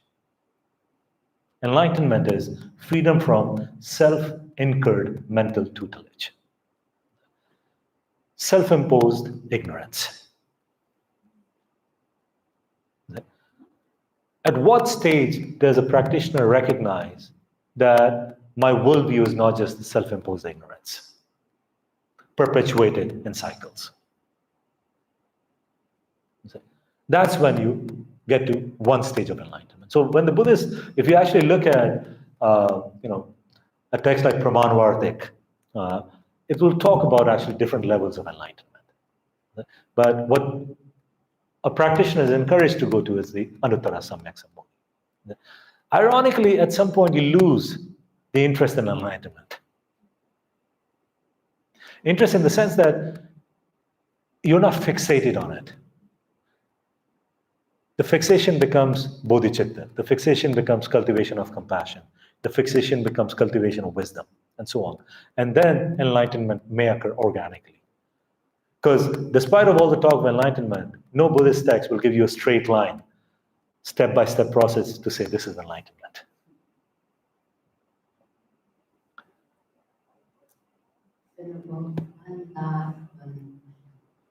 I failed miserably. I'm 15 minutes over time. One more question? Oh, I see. Thank you, Kushi, for the teaching. I'm just wondering, what makes it is it because the associate practice in the context of pronunciation of business, or is it because practice?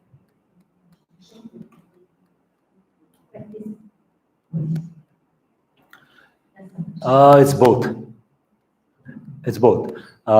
If you read Shantideva's Bodhisattva's Way of Life, you will see that he starts with bodhicitta as the motivation. And he speaks of, firstly, the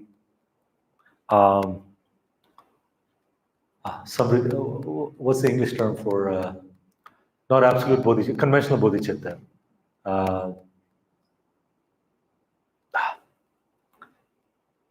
He speaks of two levels of bodhicitta, starting one with the intent on that, and then he talks about all the perfections, right? And then he talks about the absolute bodhicitta as you're getting into the later part of the chapter on wisdom. So it has to do with all of that combined. It's not sort of, simply to cultivate bodhicitta. Meaning, again, it helps with the scaffolding around bodhicitta. It helps with stabilizing bodhicitta to the point that now you understand the absolute bodhicitta as well, meaning emptiness. But it doesn't happen from day one. So he speaks of bodhi pranidhi chitta, bodhi prasthana chitta. First is holding the bodhicitta as an aspiration. Bodhi prasthana chitta, as in you go into the active state of bodhicitta. Then you get into the paramartha bodhicitta, you see, which is the absolute bodhicitta as your practice of meditation becomes deepened, as your cultivation of wisdom becomes more refined.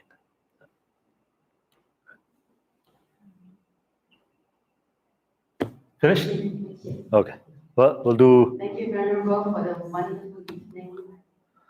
All these burning questions, and I'm sure we'll all go back and contemplate. I think, if you haven't, you should explore, read Guide to Bodhisattva's Way of Life. If you have, you should try to read it again. More importantly, you should read it in a meditative format. It's not a novel. You read a verse, spend half a day reflecting on it, read another verse, spend half a day reflecting on it. And it can take a long time, but it'll give you some wonderful sort of inklings in terms of how the cultivation actually occurs. There are all kinds of genres of Buddhist texts, but sometimes we forget, sometimes we become too liturgical about it. We are just reciting it. We forget that a lot of these Buddhist texts are actually practice manuals. They're not just meant for recitation, they're practice manuals. They're instructions. They're just like when you get an instruction manual for troubleshooting. They're just like that. So it's important to sort of reframe the relationship, read, reflect, meditate, move on to the next verse, and so on. Thank you, Venerable. As we come to a close, we ask you to lead us in a dedication of merit. We'll do that. For benefit, we dedicate this to the sufferings around the world, especially much of the suffering in the region in the last 1 week, and much of the natural calamities and many calamities. Please dedicate her.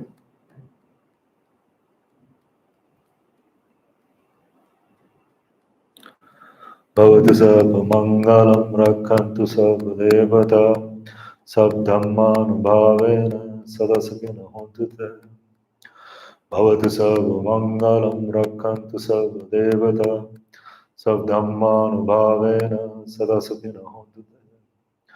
Bhavatu sabha mangalam rakhantu sabha devata sabsanganubhavena sadasakina hontu te.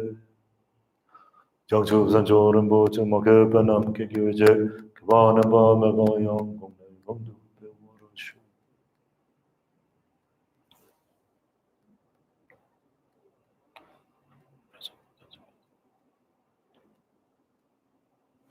Well, thank you very much. Thank you for spending the evening.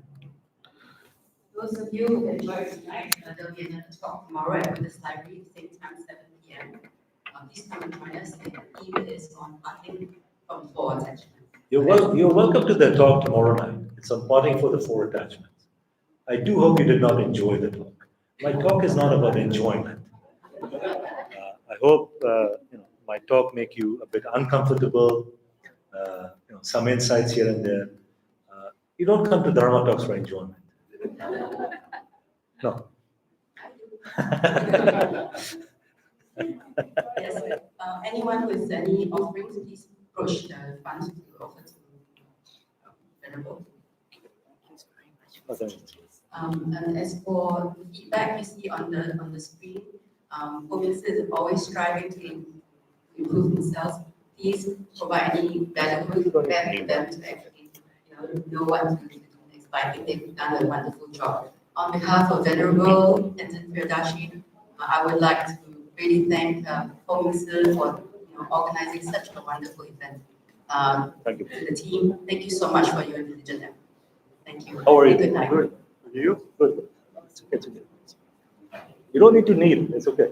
Kneel in front of Buddha statue. More meritorious. Good.